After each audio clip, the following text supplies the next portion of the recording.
ಚರ್ಚೆ ಮಾಡಿದ್ದಾರೆ. ನಮ್ಮ ಲಾಡ್ಜಲ್ಲಿ ಇಂಥ ಸಮಸ್ಯೆ ಇದೆ, ಇಲ್ಲಿ ಇಂಥ ಸಮಸ್ಯೆ ಇದೆ. So mostly eviction suits, declaration suits ನಮ್ಮ ಸಂಸ್ಥೆಗೆ ಸಂಬಂಧಪಟ್ಟಿರದೇ ಇರೋವಂಥದ್ದು ಅಥವಾ ನಮ್ಮ ಹೆಸರಿಗೆ ಬರದೇ ಇರೋವಂತಹದ್ದು ಇದೆಲ್ಲ ಇದೆ. ಅದಕ್ಕೆ ವಕೀಲ ಬಂಧುಗಳು ಕೂಡ ಮೆಂಬರ್ ಆಗಿದ್ದಾರೆ ಈ ಪ್ಯಾನಲಲ್ಲಿ. ಸೊ ಅಂಥ ಪ್ಯಾನಲ್ಗಳನ್ನು ಒಂದು ರಾಜ್ಯ ಮಟ್ಟದಲ್ಲಾದರೆ ಅವರು ಕಾನ್ಫರೆನ್ಸ್, ವಿಡಿಯೋ ಕಾನ್ಫರೆನ್ಸ್ ಮಾಡಿದ್ರೆ ಸಾಕು. ಈಗ ಟೆಕ್ನಾಲಜಿಯಿಂದ ನಾವು ತಲುಪ್ಬೋದು. ಅವರು ಬೆಂಗಳೂರಿನಲ್ಲಿ ಇದ್ದು ನಾನು ಅಲ್ಲೇ ಇರಬೇಕು, ನಾನು ಬೆಂಗಳೂರಿಗೆ ಹೋಗಬೇಕು, ಈಗ ನಾವು ಎಲ್ಲ ಮೀಟ್ ಮಾಡಬೇಕು ಅನ್ನೋದೇನೂ ಇಲ್ಲ. ಟೆಕ್ನಾಲಜಿಯನ್ನು ಉಪಯೋಗಿಸಿದರೆ ನಾವು ಯಾವ ಜಾಗದಲ್ಲಿ ಇರ್ತೀವೋ ಅಲ್ಲಿಂದನೇ ಎಲ್ಲರೂ ಸಭೆ ಸೇರೋ ಅಂಥ ಒಂದು ಅವಕಾಶ ಇರುತ್ತೆ. ಅಂಥ ಒಂದು 4 ಜನ 5 ಜನದ ವಕೀಲರುಗಳು ಗುಂಪನ್ನು ಮಾಡಿದರೆ ಹೈಕೋರ್ಟ್ನಲ್ಲಿ ಯಾರು ಪ್ರಾಕ್ಟೀಸ್ ಮಾಡ್ತಾ ಇದ್ದಾರೋ, ನಮ್ಮ ಥಿಯಾಸಫಿಗೆ ಸಂಬಂಧಪಟ್ಟಿರೋ ಅಂಥವರು ಯಾರು ಪ್ರಾಕ್ಟೀಸ್ ಮಾಡ್ತಾ ಇದ್ದಾರೋ ಅಂಥವ್ರು ಇದ್ದರೆ ಅವರು ಅದನ್ನೆಲ್ಲ ನೋಡಿಕೊಡ್ಬೇಕಲ್ಲ. ಅದು ಇಟ್ ಈಸ್ ದಿಸ್ ಡ್ಯೂಟಿ. ಅವ್ರು ಏನೋ ಫೀಸನ್ನು ನಾವು ನಿರೀಕ್ಷೆ ಮಾಡಬಾರ್ದು. ಖರ್ಚು ವೆಚ್ಚ ಎಲ್ಲ ಥಿಯಾಸಫಿ ಭರಿಸ್ಬೇಕು, ಎಕ್ಸ್ಪೆನ್ಸಸ್ ಮಾತ್ರ, ನಾಟ್ ಲಾಯರ್ಸ್ ಫೀಸ್. ಅದನ್ನು ಅವರು ಮುಕ್ತವಾಗಿ ಮಾಡಿಕೊಡ್ಬೇಕು. ಸ್ಥಳೀಯವಾಗಿ ಯಾವ್ಯಾವ, ಈಗ ಚಿತ್ರದುರ್ಗದಲ್ಲಿ ಕೇಸ್ ಇದೆ ಅಂತ ಹೇಳಿದರೆ ಥಿಯಾಸಫಿನಲ್ಲಿ ಯಾರಿದ್ದಾರೋ ವಕೀಲರುಗಳು ಅವರು ಒಂದು ಆದ್ಯತೆಯ ಮೇಲೆ ಅವರು ಹೋಗಬೇಕು, ಆ ಕೇಸನ್ನು ತಗೋಬೇಕು, ಫ್ರೀಯಾಗಿ ನಡೆಸ್ಕೊಡ್ಬೇಕು ಎವಿಕ್ಷನ್ಸನ್ನು. ಇದು ಒಂದು ವಿಷಯ, ಒಂದು ಸಲಹೆಯನ್ನು ನಾನು ಕೊಡೋದು. ಇನ್ನೊಂದೇನೆಂದರೆ, all cases need not be decided by courts of law.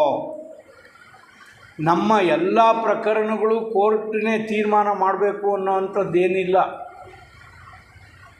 Mediation, arbitration, mediation, conciliation, Lok Adalat, ಎಷ್ಟು ಆಲ್ಟರ್ನೇಟಿವ್ ವ್ಯವಸ್ಥೆ ಇದೆ. ಇದೆಲ್ಲ ನಮಗೆ ಗೊತ್ತಾಗಿಲ್ಲ ಈಗ.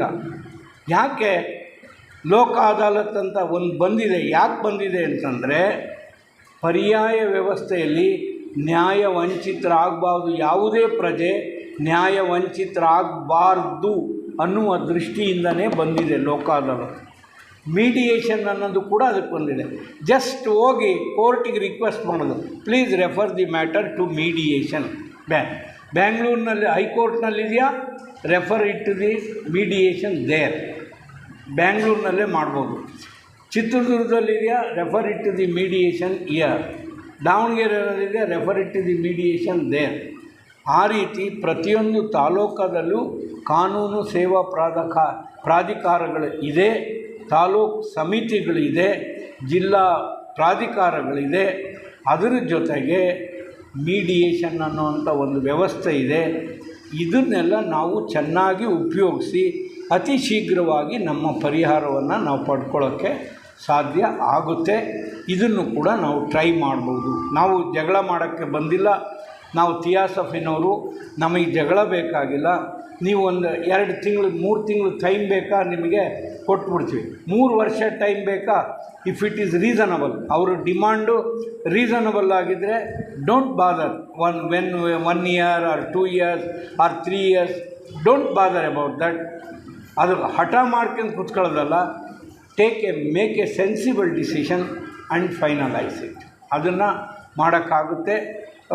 ಆ ರೀತಿಯ ಒಂದು ಅಪ್ರೋಚ್ ಮಾಡಿದ್ರೆ ಸರಿ ಹೋಗ್ಬೋದು ಅಂತ ಹೇಳ್ಕೊಂಡು ನನಗೆ ಕೊಟ್ಟ ಅವಕಾಶಕ್ಕಾಗಿ ನಿಮ್ಮೆಲ್ಲರಿಗೂ ಗೌರವಪೂರ್ವಕವಾಗಿ ವಂದಿಸಿ ನಮ್ಮ ಮಾತು ಮುಗಿಸ್ತೀನಿ. ನಮಸ್ಕಾರ. ಸಾಕಷ್ಟು ಸೂಕ್ತ ಸಲಹೆಗಳನ್ನು ಕೊಟ್ಟಿದ್ದಾರೆ. ನಿಜವಾಗ್ಲೂ ಆ ಸ್ಥಾನದಲ್ಲಿ ಕೆಲಸ ಮಾಡಿರುವಂಥ ಅನುಭವ ಎಷ್ಟು ಇದೆ ಅನ್ನೋದು ನಮಗೆ ಪರಿಚಯ ಆಯಿತು. ಬಿಲ್ಲಪ್ಪ ಸರ್ಗೆ ಧನ್ಯವಾದಗಳು. ಈಗ ನಮ್ಮ ಲಾಡ್ಜ್ಗಳು ನಾವು ಎಷ್ಟೋ ಸರಿ ಎಲ್ಲ ಹಣವನ್ನು ತೆಗೆದುಕೊಳ್ತೀವಿ, ಖರ್ಚು ಮಾಡ್ತೀವಿ. ಅದರ ಲೆಕ್ಕ ವಿಚಾರಗಳಲ್ಲಿ ಹೇಗೆ ವ್ಯವಹಾರ ಮಾಡಬೇಕು, ಲೆಕ್ಕಾಚಾರವನ್ನು ಹೇಗೆ ನಿರ್ವಹಿಸಬೇಕು ಅಂತ ಹೇಳಿ ನಮ್ಮ KTFನ ಖಜಾಂಚಿಗಳಾಗಿರುವಂಥ ವೆಂಕಟಾಚಲಪತಿಯವರು ದಯವಿಟ್ಟು ನಮಗೆ ಒಂದು ಮಾರ್ಗದರ್ಶನ ಕೊಡಬೇಕು ಅಂತ ಹೇಳಿ ಎಲ್ಲರೂ ಪರವಾಗಿ ಕೇಳಿ. ನಮಸ್ಕಾರ. ಈಗಾಗಲೇ ಸಾಕಾದಷ್ಟು ಸಮಯ ಆಗಿದೆ. ಎಲ್ರಿಗೂ ಯಾರು ಎದ್ದೋಗದೆ ಕೂತಿದ್ದೀರಿ, ಧನ್ಯವಾದಗಳು. ಸುಮಾರು 14 ಲಾಡ್ಜ್ ಇದೆ ಈ ಝೋನಲ್ಲಿ. ಅದರಲ್ಲಿ ಒಂದು 10 ಲಾಡ್ಜಿನವರು ಪಾರ್ಟಿಸಿಪೇಟ್ ಮಾಡಿದ್ದೀರಿ. ಇನ್ನು 4 ಲಾಡ್ಜಿನವರು ಪಾರ್ಟಿಸಿಪೇಟ್ ಮಾಡಲಿಲ್ಲ ಕಾರಣಾಂತರಗಳಿಂದ. ಬಂದವರು ತಮ್ಮ ಅನಿಸಿಕೆಗಳು, ತಮ್ಮ ಕುಂದುಕೊರತೆಗಳು, ತಮಗೆ ಏನು ಅವಶ್ಯಕತೆ ಇದೆ ಇವೆಲ್ಲವನ್ನು ಹಂಚ್ಕೊಂಡಿದ್ದೀರಿ. ಇದು ಒಂದು ಸಲಕ್ಕೆ ಎಲ್ಲ ಸಾಲ್ವ್ ಆಗುವಂಥ ಇದಲ್ಲ, ನಿರಂತರವಾಗಿ ನಡೀತಾ ಇರಬೇಕು. ಹಂತ ಹಂತವಾಗಿ ಸ್ಟೆಪ್ ಬೈ ಸ್ಟೆಪ್ ನಾವು ಮುಂದೆ ಹೋಗಬೇಕಾಗುತ್ತೆ. ಒಂದೇ ಸಲ ನಮ್ಮದೆಲ್ಲ ಪ್ರಾಬ್ಲಮ್ ಸಾಲ್ವ್ ಆಗುತ್ತೆ ಅನ್ನೋ ವಿಷಯಗಳಲ್ಲ, ಅಂಥ ಸಂಸ್ಥೆನೂ ಅವ್ರು ನಮ್ಮದಲ್ಲ. ನಾವು ಹಂತ ಹಂತವಾಗಿ ಏನೇನು ನಮ್ಮ ಮಟ್ಟಿಗೆ ಏನು ರಿಸೋರ್ಸಸ್ ಇದೆ, ಮೆನ್ ಆ್ಯಂಡ್ ಮನಿ, ಆ ರಿಸೋರ್ಸಸ್ ಉಪಯೋಗಿಸ್ಕೊಂಡು ನಾವು ಹಂತ ಹಂತವಾಗಿ ಬೆಳಿಬೇಕಾಗುತ್ತೆ, ಅಭಿವೃದ್ಧಿ ಹೊಂದಬೇಕಾಗುತ್ತೆ. ಸೊ ಆ ನಿಟ್ಟಿನಲ್ಲಿ ತಾವೆಲ್ಲನೂ ಸಕ್ರಿಯವಾಗಿ ಭಾಗವಹಿಸ್ತಾ ಇದ್ದೀರ ಅಂತ ಕಾಣುತ್ತೆ. ಇನ್ನು ಕೆಲವು ಕಡೆ ಮೆಂಬರ್ಸ್ ಕೊರತೆ ಇದೆ, ಕೆಲವು ಕಡೆ ಪಾರ್ಟಿಸಿಪೇಷನ್ನೇ ಇಲ್ಲ, ಇದ್ರೂ ಪಾರ್ಟಿಸಿಪೇಷನ್ನೇ ಇಲ್ಲ, ಕೆಲವು ಕಡೆ ಇನ್ವಾಲ್ವ್ಮೆಂಟೇ ಇಲ್ಲ. ಈ ಥರ ಎಲ್ಲ ಸಮಸ್ಯೆಗಳು ಬರ್ತಾಯಿದೆ. ಇದು ಸಹಜ, ಎಲ್ಲ ಕಡೆಯೂ ಇದೆ.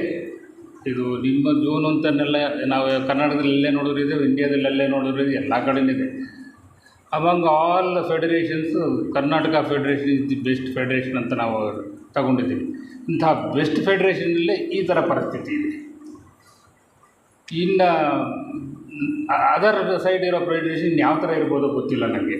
ನಮ್ಮ ಈ ಫೆಡರೇಷನಲ್ಲಿ ಈ ಥರ ಇಂತಿಂಥ ಒಳ್ಳೊಳ್ಳೆ ಮಹಾತ್ಮರು ಇದ್ದ ಜಾಗ, ಈ ನಂಜುಂಡ ಶೆಟ್ಟರು ಅಂಥವರೆಲ್ಲ ಇದ್ದ ಜಾಗ, ಇಲ್ಲೇ ನೋಡಿ ಇಂತಹ ಪರಿಸ್ಥಿತಿಗಳು, ಇಂತಹ ಕುಂದುಕೊರತೆಗಳಿದೆ. ಬಟ್ ಅದು ಸಹಜವಾಗಿರುತ್ತೆ. ನಾವು ಅದನ್ನು ಮುನ್ನುಗ್ಗಿ ಮುಂದೆ ಹೋಗಿ ಸಾಧ್ಯವಾದಷ್ಟು ಸಾಲ್ವ್ ಮಾಡಿಕೊಂಡು ಹೋಗಬೇಕಾಗುತ್ತೆ. ಸೊ ಈ ದೃಷ್ಟಿನಲ್ಲಿ ಮೇಡಮ್ ಅವರು ಹೇಳಿದ್ರು, ಇದು ಲೆಕ್ಕಪತ್ರಗಳು ಯಾವ ಥರ ನಿರ್ವಹಿಸಬೇಕು ಅಂತ ಹೇಳ್ತೀವಿ ಅಂತ. ಇಲ್ಲಿ ಲೆಕ್ಕಪತ್ರಗಳನ್ನು ನಿರ್ವಹಿಸುವಂಥ ಲಾಡ್ಜ್ಗಳು ನನಗೆ ಮಟ್ಟಿಗೆ ಕಾಣಿಸಲೇ ಇಲ್ಲ. ಅಂಥ ದೊಡ್ಡದಾಗಿ ಲೆಕ್ಕಪತ್ರಗಳು ಕೆಲವು ಮಾತ್ರ ಚಿತ್ರದುರ್ಗ, ಹೊಸದುರ್ಗ, ಇಂಥ ಕಡೆ, ಈ ಹುಳಿಯಾರು, ಇಂಥ ಕಡೆ ಒಂದಷ್ಟು ಲೆಕ್ಕಪತ್ರಗಳಿರ್ಬೋದು. ಬೇರೆ ಕಡೆ ಎಷ್ಟು ಜನ ನಿಮ್ಮ 14 ಲಾಡ್ಜ್ಗಳಲ್ಲಿ ಎಷ್ಟು ಜನ ಬ್ಯಾಂಕ್ ಅಕೌಂಟ್ ಓಪನ್ ಮಾಡಿದ್ದೀರಿ? 1 2 3 4 5. ಸೊ 14 ಲಾಡ್ಜ್ಗಳಲ್ಲಿ 4-5 ಕಡೆನೂ ಬ್ಯಾಂಕ್ ಅಕೌಂಟ್ ಓಪನ್ ಮಾಡ್ತೀವಿ. ನಮ್ಮ ಹತ್ರ ವ್ಯವಹಾರ ಇದ್ದರೆ ಸಾಧ್ಯವಾದಷ್ಟು ಬ್ಯಾಂಕಲ್ಲಿ ಮಾಡಬೇಕು.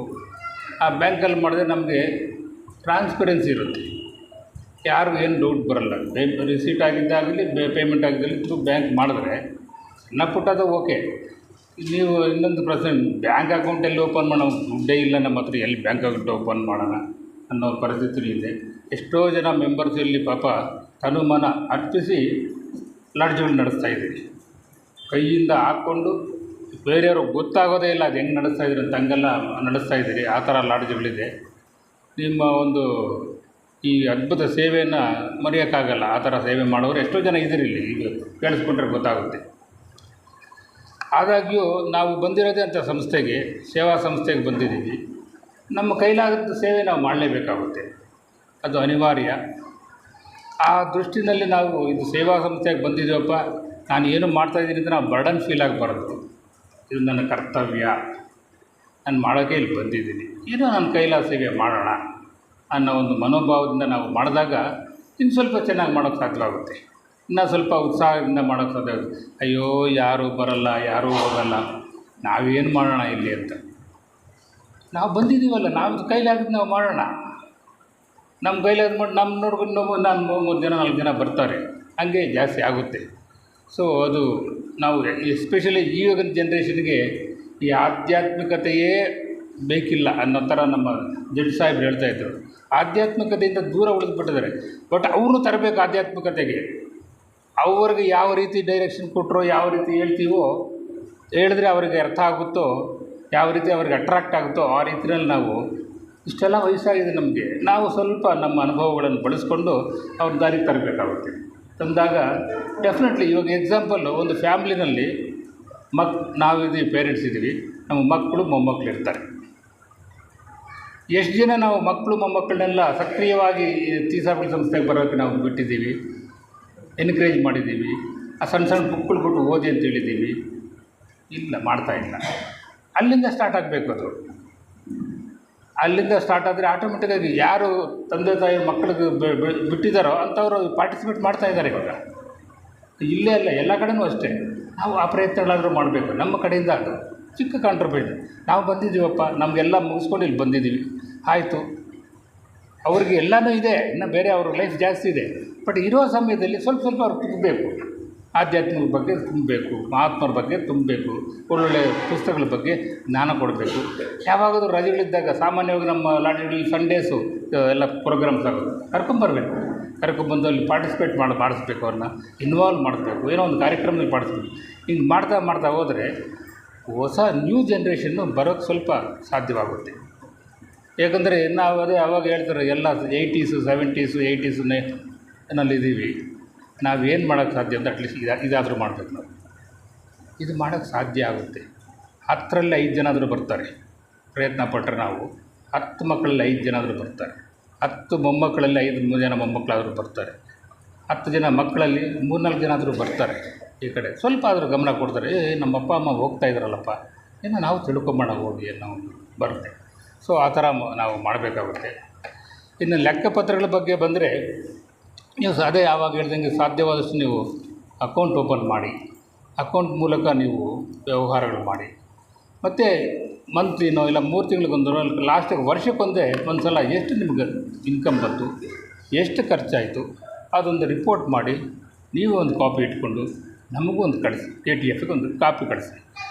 ನಾವು ಅಟ್ಲೀಸ್ಟ್ ನಾವು ರಿವ್ಯೂ ಮಾಡಿದ್ವಿ, ಏನು ಆಗ್ತಾಯಿದೆ, ಏನು ಯಾವ ಥರ ಕ್ರೋಢೀಕರಿಸ್ತಾ ಇದ್ದಾರೆ, ಖರ್ಚುಗಳಾಗಿ ಮಾಡ್ತಾ ಇದ್ದಾರೆ, ಯಾವ ಥರ ಕಾರ್ಯಕ್ರಮ ಮಾಡ್ತಾರೆ ನಮಗೂ ಗೊತ್ತಾಗುತ್ತೆ. ಅಷ್ಟೇ ಅಲ್ಲ, ನೀವು ಇಲ್ಲ ಬ್ಯಾಂಕ್ ಅಕೌಂಟ್ ಓಪನ್ ಮಾಡಿದ್ರೆ ನೀವು ಏನಾದರೂ ಇಂಡಿಯನ್ ಸೆಕ್ಷನಿಂದನೋ ಇಲ್ಲ KTFಯಿಂದನೋ ಏನಾದರೂ ಹಣ ತೊಗೋಬೇಕಾದ್ರೆ, ಫಾರ್ ಎಕ್ಸಾಂಪಲ್ ಎಷ್ಟೋ ಕಡೆ ಲಾಡ್ಜಲ್ಲೂ ಇದೆ, ಅವ್ರು ನಮ್ಮ ಹತ್ರ ಡೆಪಾಸಿಟ್ ಇಟ್ಟಿದ್ದಾರೆ, ಅದ್ರ ಮೇಲೆ ಇಂಟ್ರೆಸ್ಟ್ ಕೊಡಬೇಕಂದ್ರೆ ಅವ್ರದ್ದು ಬ್ಯಾಂಕ್ ಅಕೌಂಟ್ ಇಲ್ಲ. ನಾವು ಬ್ಯಾಂಕೇ ಪೇಮೆಂಟ್ ಮಾಡಬೇಕು, ಇಲ್ಲಾಂದರೆ ಆಡಿಟರ್ ಅಬ್ಜೆಕ್ಷನ್ ಆಗ್ತಾರೆ ನಮಗೆ, ನೀವು ಯಾಕೆ ಹೆಂಗೆ ಕ್ಯಾಶಲ್ಲಿ ಕೊಟ್ರಿ ಅಂತಾರೆ. ಅಂಥದ ಕಡೆ ನೀವು ಬ್ಯಾಂಕ್ ಅಕೌಂಟ್ ಓಪನ್ ಮಾಡಲೇಬೇಕಾಗುತ್ತೆ. ದಯವಿಟ್ಟು ಬ್ಯಾಂಕ್ ಅಕೌಂಟ್ ಓಪನ್ ಮಾಡೋಕ್ಕೆ ಪ್ರಯತ್ನ ಪಡಿ. ಆಗುತ್ತೆ, ಯಾವುದೋ ಒಂದು ರೀತಿಯಲ್ಲಿ ಒಂದು ಕೋಆಪ್ರೇಟಿವ್ ಬ್ಯಾಂಕ್ ಆದರೂ ಪರವಾಗಿಲ್ಲ, ಓಪನ್ ಮಾಡಿಕೊಂಡು ಅದ್ರ ಮೂಲಕ ವ್ಯವಹಾರ ಮಾಡಿ. ಆ ಥರ ಮಾಡಿದಾಗ ಇವಾಗ ಇಂಡಿಯನ್ ಸೆಕ್ಷನ್ ನಾವು ಒಂದು ಪ್ರಪೋಸಲ್ ಕಳಿಸಿದ್ರೆ ಅವ್ರ ಬ್ಯಾಂಕ್ ಡೀಟೇಲ್ಸ್ ಕೊಡಿ ಅಂತಾರೆ. ಕೆಲವು ದಿನ ನಮ್ಮದೇ ಬ್ಯಾಂಕ್ ಅಕೌಂಟ್ ಕೊಟ್ಟು ತರಿಸಿದ್ದೀವಿ, ಬಟ್ ಅದು ಅಬ್ಜೆಕ್ಷನ್ ಮಾಡ್ತಾರೆ, ಅವ್ರೂ ಅಬ್ಜೆಕ್ಷನ್ ಮಾಡ್ತಾರೆ. ಅದನ್ನು ಸಾಧ್ಯವಾದಷ್ಟು ಬ್ಯಾಂಕ್ ಅಕೌಂಟ್ ಓಪನ್ ಮಾಡೋಕ್ಕೆ ಪ್ರಯತ್ನ ಮಾಡಿ ಅಂತ ನನ್ನ ಮನವಿ. ಇನ್ನು ನಾವು ಆವಾಗಲೇ ಒಂದು 2 ಇಯರ್ಸ್ ಬ್ಯಾಕೆ ಈ ಪ್ರಸಾರ ಮತ್ತು ಪ್ರಸಾರದ ಬಗ್ಗೆ TSV ಪ್ರಚಾರ ಮತ್ತು ಪ್ರಸಾರದ ಬಗ್ಗೆ ಸ್ವಲ್ಪ ಸ್ಟೆಪ್ಸ್ ತಗೊಂಡು ಒಂದು 10 ಬುಕ್ಕು ಉಚಿತವಾಗಿ ನಿಮಗೆ ಕೊಡ್ತೀವಿ. ಒಂದು ಸ್ಮಾಲ್ ನಿಮ್ಮ ಲಾಡ್ಜ್ಗಳಲ್ಲಿ ಎಲ್ಲೆಲ್ಲಿ ಸಾಧ್ಯವೋ ಅಲ್ಲಿ ಲಾಡ್ಜಲ್ಲಿ ಒಂದು ಲೈಬ್ರರಿ ಮಾಡಿ ಆ 10 ಬುಕ್ ಫ್ರೀಯಾಗಿ ಕೊಡ್ತೀವಿ. ಇನ್ನೂ ಒಂದು 10 ಬುಕ್ಕು ನಿಮಗೆ ಮಾರೋಕ್ಕೆ ಕೊಡ್ತೀವಿ. ಏನು ದುಡ್ಡು ಕೊಡಬೇಡಿ, ಮಾರಿದ ಮೇಲೆ ದುಡ್ಡು ಕೊಟ್ಟು ಮತ್ತು ಅದಕ್ಕೆ ವಾಪಸ್ಸು ಎಷ್ಟು ಬೇಕೋ ಬುಕ್ ಅದು ತಗೊಳ್ಳಿ ಅಂತ ಹೇಳಿದ್ದೀವಿ. ಬಟ್ ಅದು ಯಾಕೋ ಅಷ್ಟು ಸರಿಯಾಗಿ ಇನ್ನೂ ಪ್ರೋಗ್ರೆಸ್ ಆಗ್ತಾಯಿಲ್ಲ. ದಯವಿಟ್ಟು ಈ ಕಡೆ ಗಮನ ಹರಿಸಿ. ನಾವು ಪ್ರಸಾರ ಮಾಡಬೇಕಾದ್ರೆ ಇವೆಲ್ಲ ಮಾಡಬೇಕಾಗುತ್ತೆ. ಒಂದೊಂದು ಫ್ರೀಯಾಗಿ ಬುಕ್ ಕೊಡ್ತೀವಿ, ಬಂದು ಓದಿ ಲೈಬ್ರರಿ ಕೂತ್ಕೊಂಡು ಹೋಗಿ. ಯಾರಿಗಾದ್ರೂ ಬೇಕಾದರೆ ನಿಮ್ಗೆ ಇನ್ನೂ ಒಂದು ಫ್ರೀಯಾಗಿ 10 ರೂಪಾಯಿ 10 ಬುಕ್ ಕೊಟ್ಟಿರ್ತೀವಿ, ಅದನ್ನು ನೀವು ಅವ್ರಿಗೆ ಸೇಲ್ ಮಾಡಿ ಆ ಬಂದ ದುಡ್ಡು ನಮ್ಗೆ ಕಳಿಸಿದ್ರೆ ಮತ್ತು ಅದಕ್ಕೆ ಈಕ್ವಲೆಂಟಾಗಿ ನಿಮ್ಗೆ ಬುಕ್ಸ್ ವಾಪಸ್ ಕಳಿಸ್ತೀವಿ. ಎಲ್ಲ ನಾವೇ ಎಲ್ಲ ಇನ್ವೆಸ್ಟ್ ಮಾಡಿರ್ತೀವಿ, ನೀವು ಜಸ್ಟ್ ಅದು ಮ್ಯಾನೇಜ್ ಮಾಡೋದಿರ್ತೀವಿ. ಇದು ಆ್ಯಕ್ಚುಲಿ ಸರಿಯಾಗಿ ನಡೆದರೆ ಮುಂದಿನ ದಿನಗಳಲ್ಲಿ ನಮ್ಮದು 53 ಬುಕ್ಸ್ ಪಬ್ಲಿಕೇಷನ್ ಇದೆ. 53 ಕನ್ನಡದಲ್ಲಿ ಬುಕ್ಸು ಪಬ್ಲಿಷ್ ಮಾಡಿದ್ವಿ ನಾವು ಇಲ್ಲಿವರೆಗೂ. 53 ಬುಕ್ಗಳನ್ನು ಬೇಕಾದರೆ ನಿಮಗೆ ಕೊಡೋಕ್ಕೆ ನಾವು ಪ್ರಯತ್ನ ಪಡ್ಬೋದು. ನಾವು ನಮ್ಮ ಕಂಪ್ನಿನಲ್ಲೋ ಇಲ್ಲ JGMಲ್ಲೋ ಅಪ್ರೂವಲ್ ತಗೊಂಡು ಮುಂದೆ 53 ಬುಕ್ಗಳನ್ನು ಲಾಟ್ರಿಗೆ ಕೊಡೋದು, ಫ್ರೀಯಾಗಿ ಕೊಡೋದು. ಇನ್ನೂ ಒಂದು 53 ಬುಕ್ಕು ನಿಮಗೆ ಕೊಟ್ಟಿರೋದು, ಅದು ಆ ಬುಕ್ಸ್ ತಗೊಳ್ಳಿ. ತಗೊಂಡು ಅದಾದಮೇಲೆ ಓದಿ ಅವ್ರಿಗೆ ಸ್ವಲ್ಪ ಇಂಟ್ರೆಸ್ಟ್ ಆದರೆ ಪರ್ಚೇಸ್ ಮಾಡ್ತಾರೆ. ಆ ಪರ್ಚೇಸ್ ಮಾಡಿದ್ಮೇಲೆ ಆ ಬುಕ್ಗಳು ಮತ್ತೆ ನೀವು ಬೇಕಾದರೆ ಮತ್ತು ರಿಯಂಬರ್ಸ್ಮೆಂಟ್, ಆ ಬುಕ್ಗಳು ಬಂದಿರೋ ದುಡ್ಡು ನಾವೇ ಕೊಟ್ಟಿರೋ ಬುಕ್ಗಳು ಮಾರಿ ಬಂದಿರೋದು ನಮ್ಗೆ ಕಳಿಸಿದ್ರೆ ಮತ್ತು ಅದಕ್ಕೆ ಈಕ್ವಲೆಂಟಾಗಿ ಬುಕ್ಸ್ ಕಳಿಸು. ಅಲ್ಲಿಗೆ ಟೋಟಲಿ ನಿಮ್ಮದು ಇನ್ವೆಸ್ಟ್ಮೆಂಟ್ ಏನೂ ಇರೋಲ್ಲ. ನೀವು ಜಸ್ಟ್ ಮಾನಿಟರ್ ಮಾಡಬೇಕು, ಮ್ಯಾನೇಜ್ ಮಾಡಬೇಕು. ಆ ಥರ ಮಾಡಿದ್ರೆ ಇದ್ರ ಜೊತೆಗೆ ಬೇರೆ ಏನು ಕಾರ್ಯಕ್ರಮ ನಡೀತಾ ಇದೆಯೋ ಅದರ ಜೊತೆಗೆ ಇದೂ ಸ್ವಲ್ಪ ಅವರಿಗೆ ಓದೋಕ್ಕೆ ಅನುಕೂಲ ಆಗುತ್ತೆ, ಪ್ರಸಾರ ಆಗುತ್ತೆ TSV ಅಂತ ನನ್ನ ಭಾವನೆ. ಇನ್ನು ನಮಗೆ ಇಂಡಿಯನ್ ಸೆಕ್ಷನ್ನು ಪ್ರತಿ ವರ್ಷ ಒಂದು ಟಾರ್ಗೆಟ್ ಕೊಡುತ್ತೆ. ಈ ಮೆಂಬರ್ಶಿಪ್ ಬಗ್ಗೆಯೂ ಸಹ ಒಂದು ಟಾರ್ಗೆಟ್ ಕೊಡುತ್ತೆ. ಮಿನಿಮಮ್ ಪ್ರತಿ ಲಾಡ್ಜಲ್ಲೂ 10% ಮೆಂಬರ್ಸನ್ನು ಜಾಸ್ತಿ ಮಾಡಬೇಕು ಅಂತ. ಮಿನಿಮಮ್ 10 ಮೇಲೆ 20% ಮಾಡಿದ್ರೆ ಎಷ್ಟಾದ್ರೂ ಮಾಡ್ಬೋದು. ಮಿನಿಮಮ್ ಅಂತಂದರೆ 100 ಜನ ಇದ್ದರೆ ನೆಕ್ಸ್ಟ್ ಇಯರಿಗೆ 110 ಆಗಬೇಕು. ಇನ್ನೊಂದು ನೆಕ್ಸ್ಟಿಗೆ 11 ಜನ ಆಗಿ 121 ಆಗಬೇಕು. ಹಿಂಗೆ ಟಾರ್ಗೆಟ್ ಕೊಡುತ್ತೆ. ಕೆಲವು ಲಾಡ್ಜ್ಗಳು ಮಾಡ್ತಾಯಿದ್ದಾರೆ, ಆ್ಯಕ್ಚುಲಿ ಕೆಲವು ಮಾಡ್ತಾಯಿದ್ದಾರೆ. ನಿಮ್ಮಲ್ಲಿನೂ ಕೆಲವ್ರು ಮಾಡಿದ್ದಾರೆ, ಇನ್ನು ಕೆಲವು ಕಡೆ ಮಾಡಿಲ್ಲ. ಕೆಲವು ಕಡೆ ಏನು ಮಾಡೋಲ್ಲ. ಫಾರ್ ಎಕ್ಸಾಂಪಲ್ 2 ಲಾಡ್ಜ್ ಇದೆ, ಒಂದು ಕಡೆ 2 ಇದ್ದಾರೆ, ಒಂದು ಕಡೆ 3-4 ಇದ್ದಾರೆ, ಅವ್ರು ಬಂದೂ ಇಲ್ಲ. ಸೊ ಅಂಥ ಕಡೆ ಏನು ಮಾಡೋಕ್ಕಾಗಲ್ಲ. ಅದಕ್ಕೂ ಬೇರೆ ಪ್ರಯತ್ನ ಮಾಡಬೇಕಾಗುತ್ತೆ. ಬಟ್ ಎಲ್ಲಿ ಸಾಧ್ಯವೋ ಅಲ್ಲಿ ಮೆಂಬರ್ಶಿಪ್ ಮಾಡಿ. ಆ ಮೆಂಬರ್ಶಿಪ್ ಮಾಡಬೇಕಾದ್ರೆ ನಮ್ಮಂಥ ಮುದುಕರು ಜಾಸ್ತಿ ಮಾಡಬೇಡಿ, ಸ್ವಲ್ಪ ಯಂಗ್ಸ್ಟರ್ಸ್ ಮಾಡಿ. ಅಲ್ಲಿ ಸ್ವಲ್ಪ ಯಂಗ್ಸ್ಟರ್ಸ್ ಹಿಡ್ಕೊಂಡು ಅವ್ರ ಮೆಂಬರ್ಸ್ ಮಾಡಿ. ಸ್ಕೂಲ್ಗಳಿಗೆ ಹೋಗಿ, ಕಾಲೇಜುಗಳಿಗೆ ಹೋಗಿ. ಫಾರ್ ಎಕ್ಸಾಂಪಲ್ ದಾವಣಗೆರೆಯಲ್ಲಿ ಅವ್ರದ್ದು 300-400 ಜನ ಮೆಂಬರ್ಸ್ ಮಾಡಿದ್ದಾರೆ 2-3 ಇಯರ್ಸಿಂದ ನಮ್ಮ ಡೈರೆಕ್ಟರ್ಸ್ ಮೇಲೆ. ಹಂಗೆ ಮಾಡಿದ್ರೆ ಅಟ್ಲೀಸ್ಟ್ ಅಷ್ಟು ದಿನದಲ್ಲಿ ಒಂದು 10% ಆದರೂ ಉಳ್ಕೊಂಡ್ರು ಅವರು ಒಳ್ಳೆಯ ಸಿಟಿಜನ್ಸ್ ಆಗ್ತಾರೆ, ನಾಳೆ ಬೆಳಗ್ಗೆ CSRs ಆಗ್ತಾರೆ. ಆ ಥರ ಮೆಂಬರ್ಶಿಪ್ಪು ಡ್ರೈವ್ ಮಾಡಿ ನೀವು ಪ್ರತಿಯೊಂದು ಲಾಡ್ಜಲ್ಲೂ, ಎಸ್ಪೆಷಲಿ ಸೆಕ್ರೆಟ್ರೀಸ್, ಪ್ರೆಸಿಡೆಂಟ್ಸು, ಅಲ್ಲಿ ಯಾರು ಆಫೀಸ್ ಬೇರೆಯವ್ರು ಇರ್ತಾರೋ ಅಂಥವ್ರನ್ನ ಸ್ವಲ್ಪ ಯಂಗ್ಸ್ಟರ್ಸನ್ನ ಇನ್ಕಲ್ಕೇಟ್ ಮಾಡಿ. ನಿಮ್ಮ ಮನೆ ಮಕ್ಕಳಾದರೂ ಪರವಾಗಿಲ್ಲ, ಬೇರೆ ಮಕ್ಕಳಾದರೂ ಪರವಾಗಿಲ್ಲ, ಸ್ವಲ್ಪ ಇಂಟ್ರೆಸ್ಟ್ ಬರೋ ಥರ ಮಾಡಿ. ಅದು ಈ ಡ್ರೈವು ಸ್ವಲ್ಪ ಯಂಗ್ಸ್ಟರ್ಸನ್ನು ಮಾಡಿ. ಬರೀ ನಮ್ಮ ಥರ 70-80 ಆದವ್ರು ಮಾಡಿದ್ರೆ ಪಾಪ ಬರ್ತಾರೆ, ಒಳ್ಳೆಯದೇ, ಅವರು ಬರಲಿ, ಅವ್ರಿಗೂ ಬೇಕಾಗಿರೋದೇ ಜ್ಞಾನ. ಅಟ್ಲೀಸ್ಟ್ ಈ ಸ್ಟೇಜಲ್ಲೆಲ್ಲ ಬಂದು ಜ್ಞಾನ ತಿಳ್ಕೊಳ್ಳಿ. ಅದ್ರ ಜೊತೆಗೆ ಯಂಗ್ಸ್ಟರ್ಸ್ ಮಾಡಿದ್ರೆ ಈ ಸಂಸ್ಥೆ ನಡಿಬೇಕಾದ್ರೆ ಆ ಥರ ಯಂಗ್ಸ್ಟರ್ಸಿಂದ ಸಾಧ್ಯ. ನಮ್ಮಂಥವ್ರಿಂದಲೇ ಆಗಲ್ಲ. ಸಂಸ್ಥೆ ಚೆನ್ನಾಗಿ ಗಟ್ಟಿಮುಟ್ಟಿಯಾಗಿ ನಡೀಬೇಕಾದ್ರೆ ಯಂಗ್ಸ್ಟರ್ಸ್ ಮುಂದೆ ಬರಬೇಕು. ಯಂಗ್ಸ್ಟರ್ಸ್ ಇತಿಹಾಸಗಳ ಬಗ್ಗೆ ತಿಳ್ಕೊಬೇಕು, ಅವರಲ್ಲಿ ಆಸಕ್ತಿ ಬರಬೇಕು, ಅಲ್ಲಿಂದ ಮುಂದೆ ಸಾಗಬೇಕಾಗುತ್ತೆ. ಆದ್ದರಿಂದ ದಯವಿಟ್ಟು ಆ ಕೆಲಸ ಮಾಡಿ. ಮೆಂಬರ್ಶಿಪ್ ಅಟ್ಲೀಸ್ಟ್ 10% ಪ್ರತಿಯೊಂದು ಲಾಡ್ಜ್ ಅವರು, ಎಸ್ಪೆಷಲಿ ಮೇಡಮ್ ಅವರು, ನೀವು ಇದನ್ನು ನೀವು ಒತ್ತಿ ಹೇಳಬೇಕು ಎಲ್ಲ ಕಡೆಯೂ. 10% ಆದರೂ ಮಿನಿಮಮ್ ಪ್ರತಿ ವರ್ಷವೂ ಜಾಸ್ತಿ ಮಾಡಬೇಕು. ಅದು ನಮ್ಮ ಟಾರ್ಗೆಟ್ ಇದೆ ಇಂಡಿಯನ್ ಸೆಕ್ಷನಲ್ಲಿ. ಅದರಿಂದ ಅದು ಮಾಡಿ. ಇನ್ನು ಹಲವು ಕಡೆ ವಾರ್ಷಿಕ ಸಭೆಗಳು ಆಗಲಿ 3 ಯಾವುದು ನಡೀತಾ ಇಲ್ಲ. ಆಫೀಸ್ ಬೇರರ್ಸು ನಮ್ಮ ಇವರು ಪರಮೇಶ್ವರ್ ಸಾರ್ ಹೇಳ್ತಾಯಿದ್ರು 1976 ಅಂತ ನಾನೇ ಸೆಕ್ರೆಟ್ರಿ, ಅಲ್ಲಿ ಯಾರೂ ಇಲ್ಲ ಅಂತ. ಆ ಥರ ಲಾಡ್ಜ್ಗಳು ಇದೆ. ಬಟ್ ಎಲ್ಲೆಲ್ಲಿ ಸಾಧ್ಯವೋ ಅಲ್ಲಿ ವಾರ್ಷಿಕ ಸಭೆ ಮಾಡಿ ಅದನ್ನು ರಿಪೋರ್ಟ್ ಕಳಿಸಿ. ಮತ್ತು 3 ವರ್ಷಕ್ಕೊಂದ್ಸಲ ಆಫೀಸ್ ಬೇರೆಯವ್ರು ನ್ಯೂಯಾಗಿ ಎಲೆಕ್ಟ್, ಅವರೇ ಆದರೂ ಪರವಾಗಿಲ್ಲ, ನ್ಯೂಯಾಗಿ ಎಲೆಕ್ಟ್ ಮಾಡಿ, ಅವರೇ ಇರಲಿ ಚಿಂತೆ ಇಲ್ಲ, ಮತ್ತು ಹೊಸದಾಗಿ ರೀಎಲೆಕ್ಟ್ ಆದಂಗೆ ಮಾಡಿ. ಇವೆಲ್ಲ ಮ್ಯಾಂಡೇಟರಿ. ನಮ್ಮ ಒಂದು ಇಂಡಿಯನ್ ಸೆಕ್ಷನ್ ಕಾನ್ಸ್ಟಿಟ್ಯೂಷನ್ ಪ್ರಕಾರ ಇವೆಲ್ಲ ಮ್ಯಾಂಡೇಟರಿ. ನಮ್ಮ ಬೈಲಾಸ್ ಪ್ರಕಾರ ಇವೆಲ್ಲ ಮ್ಯಾಂಡೇಟ್ರಿ ಇದೆ. ಇವೆಲ್ಲ ನಾವು ಸರಿಯಾಗಿ ಫಾಲೋ ಮಾಡ್ತಾಯಿಲ್ಲ. ದಯವಿಟ್ಟು ಮಾಡಿ. ಒಂದು ವಾರ್ಷಿಕ ಸಭೆ ಮಾಡ್ಬೋದು. ಅದು 3 ವರ್ಷಕ್ಕೊಂದ್ಸಲ ಆಫೀಸ್ ಅವರೇ ಆದರೂ ಪರವಾಗಿಲ್ಲ, ಮತ್ತು ರೀಎಲೆಕ್ಟೆಡ್ ಅದು ಆಫೀಸ್ ಬೇರೆ ಯಾರ್ಯಾರು ಸೋ ಅಂತ ಹೇಳಿ ರೆಕಾರ್ಡ್ ಮಾಡಿ ಒಂದು ರೆಸೊಲ್ಯೂಷನ್ ಬುಕ್ ಮೇಂಟೈನ್ ಮಾಡಿ ಅದು ರೆಕಾರ್ಡ್ ಮಾಡಿದ್ರೆ ಸಾಕು. ಅದೆಲ್ಲ ಮಾಡೋಕ್ಕೆ ಪ್ರಯತ್ನ ಮಾಡಿ. ಇವಾಗ ಎಲ್ಲೆಲ್ಲಿ ಆಸ್ತಿಗಳಿದೆಯೋ ಅವೆಲ್ಲ ಸ್ವಲ್ಪ ಅಪ್ಡೇಟ್ ಮಾಡಿ. ಕೆಲವು ಮೆಜಾರಿಟಿ ಕಡೆ ಟ್ಯಾಕ್ಸ್ ಎಕ್ಸಂಪ್ಷನ್ ಇದೆ, ಎಲ್ಲಿ ಟ್ಯಾಕ್ಸ್ ಕಟ್ಟಬೇಕೋ ಅಲ್ಲಿ ಕಟ್ಟಿ. ಅದು ನಮ್ಮ ಇಂಡಿಯನ್ ಸೆಕ್ಷನ್ಗೆ ಸಂಬಂಧಪಟ್ಟಿದ್ರೆ ಅವರು ಕೊಡ್ತಾರೆ. KTF ಸಂಬಂಧಪಟ್ಟಿದ್ದರೆ ನಾವು ಆ ಟ್ಯಾಕ್ಸನ್ನು ರಿಯಂಬರ್ಸ್ ಮಾಡಿರ್ತೀವಿ. ನೀವು 1000 ರೂಪಾಯಿ ಟ್ಯಾಕ್ಸ್ ಕಟ್ಟಿ ನಾನು 1000 ರೂಪಾಯಿ ಕೊಟ್ಟಿದ್ದೀನಿ ರಸೀದು ಕಳಿದ್ರೆ ನಾವು KTFನ ರಿಯಂಬರ್ಸ್ಮೆಂಟ್ ಮಾಡ್ತೀವಿ ಕಟ್ಟಿ. ಅದಕ್ಕಿಂತ ಇವಾಗ ಇಂಪಾರ್ಟೆಂಟು ಎಲ್ಲ ಆಸ್ತಿಗಳಿಗೂ ಈ ಖಾತೆ ಮಾಡಿಸ್ಬೇಕಾಗಿದೆ. ಈ ಖಾತೆ ಕಂಪಲ್ಸರಿ ಆಗಿದೆ. ಸಾಧ್ಯವಾದಷ್ಟು ನಿಮ್ಮ ಆಸ್ತಿಗಳಿಗೆ ಈ ಖಾತೆ ಮಾಡಿಸಿ.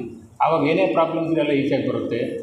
ಈ ಖಾತೆ ಮಾಡಿದ್ರೆ ಅಲ್ಲಿಗೆ ಅದು ಆಸ್ತಿ ಭದ್ರ ಆಗುತ್ತೆ, ನಮ್ಮ ಸಮಸ್ಯೆ ಭದ್ರ ಆಗುತ್ತೆ. ಈ ಖಾತೆ ಮಾಡಿಸೋಕ್ಕೆ ಪ್ರಯತ್ನ ಮಾಡಿ. ಎಲ್ಲ ಲಾಡ್ಜ್ಗಳು ಎಲ್ಲೆಲ್ಲಿ ಆಸ್ತಿ ಇದೆಯೋ ಅಲ್ಲಿ ಈ ಖಾತೆಗಳು ಮಾಡ್ತೀವಿ. ಅದು ಭಾರಿ ಇಂಪಾರ್ಟೆಂಟು. ಇದು ದಯವಿಟ್ಟು ನೀವು ಮೀಟಿಂಗ್ಗಳಲ್ಲೆಲ್ಲ ಹೇಳಬೇಕಾಗುತ್ತೆ. ಆಫೀಸ್ ಬೇರೆಯವರು, ಜೋನಲ್ ಆರ್ಗನೈಸರ್ಸ್ ಅವರು ಹೇಳಬೇಕಾಗುತ್ತೆ. ಮತ್ತು ನಮ್ಮ ಇವರು ಸಾರ್ ಹೇಳ್ತಾಯಿದ್ರು ಮ್ಯಾಗ್ಝೈನ್ ಮೆಂಬರ್ಸ್ ಹೇಳಿದ್ರು, ಮ್ಯಾಗ್ಝೈನ್ಸ್ ಮೆಂಬರ್ಶಿಪ್ ನಾವು ಚಾರ್ಜ್ ತಗೊಂಡಾಗ 1800 ಜನ ಇದ್ದರು. ಇವಾಗ 1620 ಮ್ಯಾಗ್ಝೈನ್ಸ್ ಪ್ರಿಂಟ್ ಮಾಡಿಸ್ತಾಯಿದ್ರು.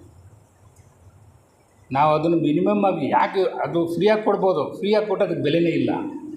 ಮಿನಿಮಮ್ ಆಗಿ ವರ್ಷಕ್ಕೆ 100 ರೂಪಾಯಿ ಕಲೆಕ್ಟ್ ಮಾಡ್ತಾಯಿದ್ವಿ. ಆ್ಯಕ್ಚುಲಿ ನಮ್ಗೆ 180 ರೂಪಾಯಿ 200 ರೂಪಾಯಿ ಬೀಳುತ್ತೆ ಒಂದು ಮ್ಯಾಗ್ಝೈನ್.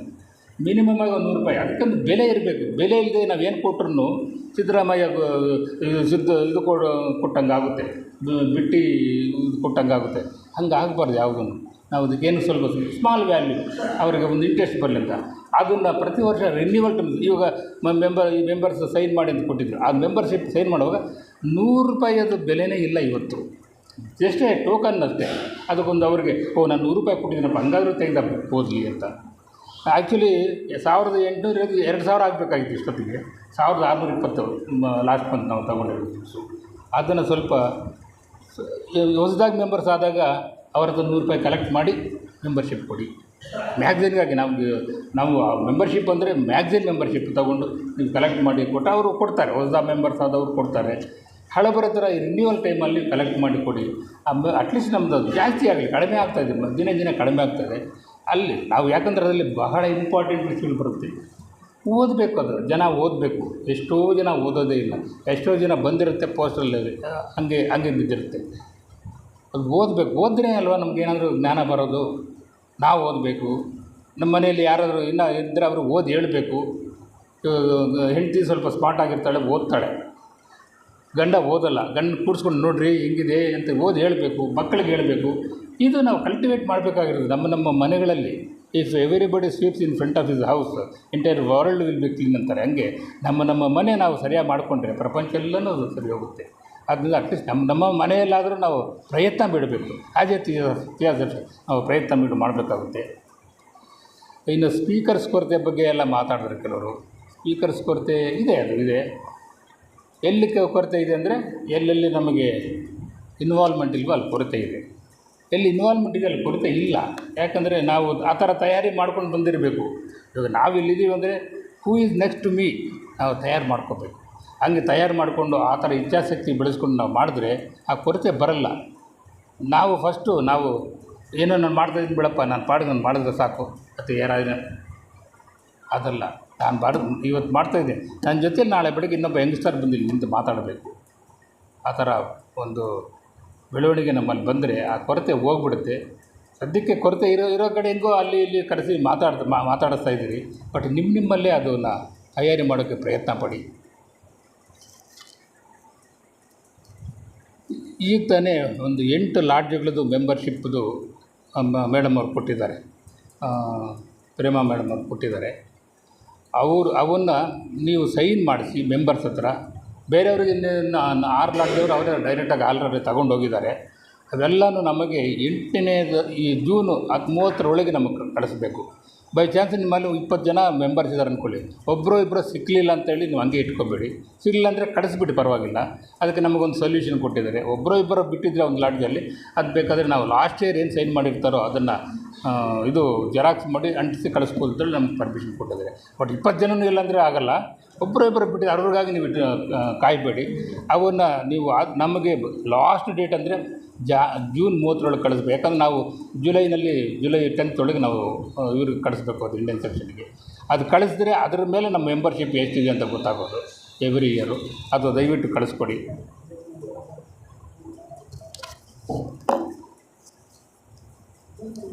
ಇನ್ನು ಮಾತಾಡ್ತಾ ನಮ್ಮ ಜಡ್ಜ್ ಸಾಹೇಬ್ರು ಹೇಳಿದ್ರು ನಮ್ಮ ಕಾರ್ಯಕ್ಷೇತ್ರವನ್ನು ವಿಸ್ತರಿಸಬೇಕು ಅಂತ. ಭಾಳ ಒಳ್ಳೆಯ ಮಾತು ಹೇಳಿದ್ರು. ನಮ್ಮ ಕಾರ್ಯಕ್ಷೇತ್ರ ಏನಿಲ್ಲಿ, ನಮ್ಮ ಕಾರ್ಯಕ್ಷೇತ್ರ ಇಲ್ಲಿ ತಿಯಾಸಫಿನಲ್ಲಿ ನಮ್ಮ ಕಾರ್ಯಕ್ಷೇತ್ರ ತಿಯಾಸಫಿ ಪ್ರಸಾರ ಮತ್ತು ಪರಿಚಯ ಮಾಡಿಸೋದು. ತಿಯಾಸಫಿಯನ್ನು ನಾವು ಪರಿಚಯ ಮಾಡಿಸ್ಬೇಕು. ತಿಯಾಸಫಿ ಗ್ರಾಸ್ ರೂಟ್ ಲೆವೆಲಿಗೆ ತಗೊಂಡೋಗಬೇಕು. ಅದೇ ನಮ್ಮ ಕಾರ್ಯಕ್ಷೇತ್ರ.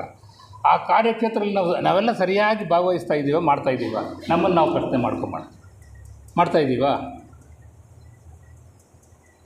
ನಾನು ಎಷ್ಟೋ ಚೆನ್ನಾಗಿ ಮಾಡ್ತಾಯಿದ್ದೀನಿ ಅಂದರೂ ನಾನು ಇನ್ನೂ ಸಾಲದು ಅಂತ ಹೇಳಬೇಕಾಗುತ್ತೆ. ಯಾರೇ ಆಗಲಿ ನಿನಗಿನ್ನ ಜಾಸ್ತಿ ಶಕ್ತಿ ಇದೆ. ನಾನು ಇಷ್ಟು ಮಾಡ್ತಾಯಿದ್ರೆ ಅದು ನಿನ್ನ ಆಪ್ಟಿಮಮ್ ಲೆವೆಲ್ಗಲ್ಲ, ಇನ್ನೂ ಜಾಸ್ತಿ ಶಕ್ತಿ ಇದೆ ನಿನಗೆ. ಅದನ್ನು ಉಪಯೋಗಿಸ್ತಾ ಇಲ್ಲ ನೀವು, ಅದನ್ನು ಟ್ಯಾಪ್ ಮಾಡ್ತಾಯಿಲ್ಲ. ಆದ್ದರಿಂದ ನಮ್ಮ ಕಾರ್ಯಕ್ಷೇತ್ರ ಇಲ್ಲಿ ಏನಂದರೆ ನಾವು ಒಳ್ಳೆಯ ಸಮಾಜ ನಿರ್ಮಾಣ ಮಾಡೋದು ನಮ್ಮ ಉದ್ದೇಶ.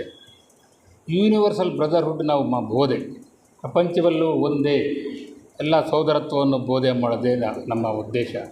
ಆ ಕೆಲಸದಲ್ಲಿ ಎಷ್ಟರ ಮಟ್ಟಿಗೆ ನಾವು ಸಕ್ಸಸ್ ಆಗ್ತಾಯಿದ್ದೀವಿ. ನಮ್ಮ ಕಾರ್ಯಕ್ಷೇತ್ರ ಯೂನಿವರ್ಸಲ್ ಬ್ರದರ್ಹುಡ್.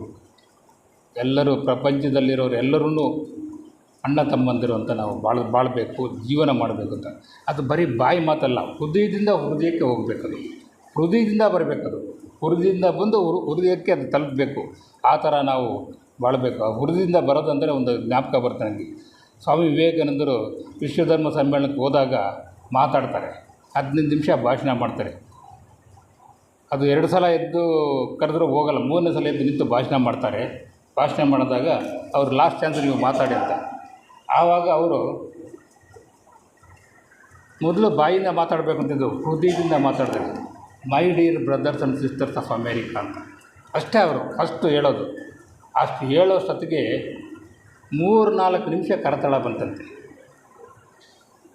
ಆವಾಗ ನಮ್ಮ ಪರಿಸ್ಥಿತಿಯಿಂದ ನಾವು ಏನೂ ಕೆಲಸಕ್ಕೆ ಬಾರದ ಕಂಟ್ರಿ ಅಂತ ನಮ್ಮ ದೇಶದ ಪರಿಸ್ಥಿತಿ. ಆ ಟೈಮಲ್ಲಿ ವಿವೇಕಾನಂದರ ಆ ಮಾತಾಡೋದು my dear sisters and brothers ಅನ್ನೋಷ್ಟೊತ್ತಿಗೆ 2-3 ನಿಮಿಷ ಕರತಳ ನಿಲ್ಲಿಸಲೇ ಇಲ್ವಂತೆ. ಅದು ಎಲ್ಲಿಂದ ಬಂತು? ಪರಾವಾಕ್, ಹೃದಯದಿಂದ ಬಂದ ವಾಕ್. ಹೃದಯದಿಂದ ವಾಕ್ ಬಂದರೆ ಆ ಥರ ಇರುತ್ತೆ, ಸಂಚಲನ ಆಗುತ್ತೆ, ವಿದ್ಯುತ್ ಸಂಚಲನ ಆಗುತ್ತೆ ನಮ್ಮ. ಯಾಕಂದರೆ ಎಲ್ಲ ಆತ್ಮಗಳು ಒಂದೇ, ಬೇರೆ ಬೇರೆ ಅಲ್ಲ, ನಾವೆಲ್ಲ ಒಂದೇ ಆತ್ಮ ಇರೋದು. ಅಲ್ಲಿಂದ ಬಂದಾಗ ಅದು ಅಲ್ಲಿಗೆ ಹೋಗೇ ಹೋಗುತ್ತೆ. ನಾವು ಇಲ್ಲಿಂದ ಬಂದರೆ ಇಲ್ಲಿವರೆಗೂ ಹೋಗುತ್ತೆ, ಹಂಗೆ ಹೋಗ್ಬಿಡುತ್ತೆ ಅಷ್ಟೆ. ಆ ಥರ ನಾವು ಕಾರ್ಯಕ್ಷೇತ್ರ ವಿಸ್ತರಣೆ ಮಾಡಬೇಕಾಗುತ್ತೆ. ಥಿಯಾಸಾಫಿ ಮೈನ್ ಉದ್ದೇಶ ಅಂದರೆ ಥಿಯಾಸಾಫಿ ಜೀವೋದ್ದೇಶಗಳನ್ನು ಗ್ರಾಸ್ ರೂಟ್ ಲೆವೆಲ್ಗೆ ತಗೊಂಡೋಗಿ ಅದರಂತೆ ನಾವು ಬಾಳುವಂತೆ ಮಾಡೋದೇ ನಮ್ಮ ಉದ್ದೇಶ. ಸೊ ಈ ಎಲ್ಲ ಕೆಲವು ವಿಷಯಗಳನ್ನು ಮಾತಾಡೋಕ್ಕೆ ಅವಕಾಶ ಕೊಟ್ಟ ಅಧ್ಯಕ್ಷರಿಗೂ ಎಲ್ರಿಗೂ ನಮಿಸ್ತಾ, ಮುಂದಿನ ದಿನಗಳಲ್ಲಿ ಥಿಯಾಸಾಫಿ ಬೆಳವಣಿಗೆ ಚೆನ್ನಾಗಿ ಆಗಲಿ ಅನ್ನೋ ಉದ್ದೇಶ ಇಟ್ಕೊಂಡು ನಾವು ಈ ಸಮಾರಂಭ ಮಾಡ್ತಾಯಿದ್ದೀವಿ, ಈ ಒಂದು ಪ್ರೋಗ್ರಾಮ್ ಮಾಡ್ತಾಯಿದ್ದೀವಿ. ಕಾರ್ಯಕ್ರಮಗಳು ಒಂದು ನಿರ್ದಿಷ್ಟ ದಾರಿಯಲ್ಲಿ ಹೋಗಬೇಕು. ಕೆಲವು ತಿಳಿದಿರುತ್ತೆ, ಕೆಲವು ತಿಳಿದಿರಲ್ಲ. ಇಂಥ ಕಾರ್ಯಕ್ರಮಗಳಿಗೆ ಭಾಗವಹಿಸಿದಾಗ ಯಾವ ಥರ ಯಾವ ರೂಟಲ್ಲಿ ಹೋಗಬೇಕು ಅಂತ ನಮಗೆಲ್ಲ ಗೊತ್ತಾಗುತ್ತೆ. ಸೊ ಆ ಥರ ನಡ್ಕೋಬೇಕಂತೇಳಿ ತಮ್ಮೆಲ್ಲರೂ ಮನವಿ ಮಾಡ್ತಾ ನಾನು ಮಾತಾಡೋದು ಮುಗಿಸ್ತೀನಿ.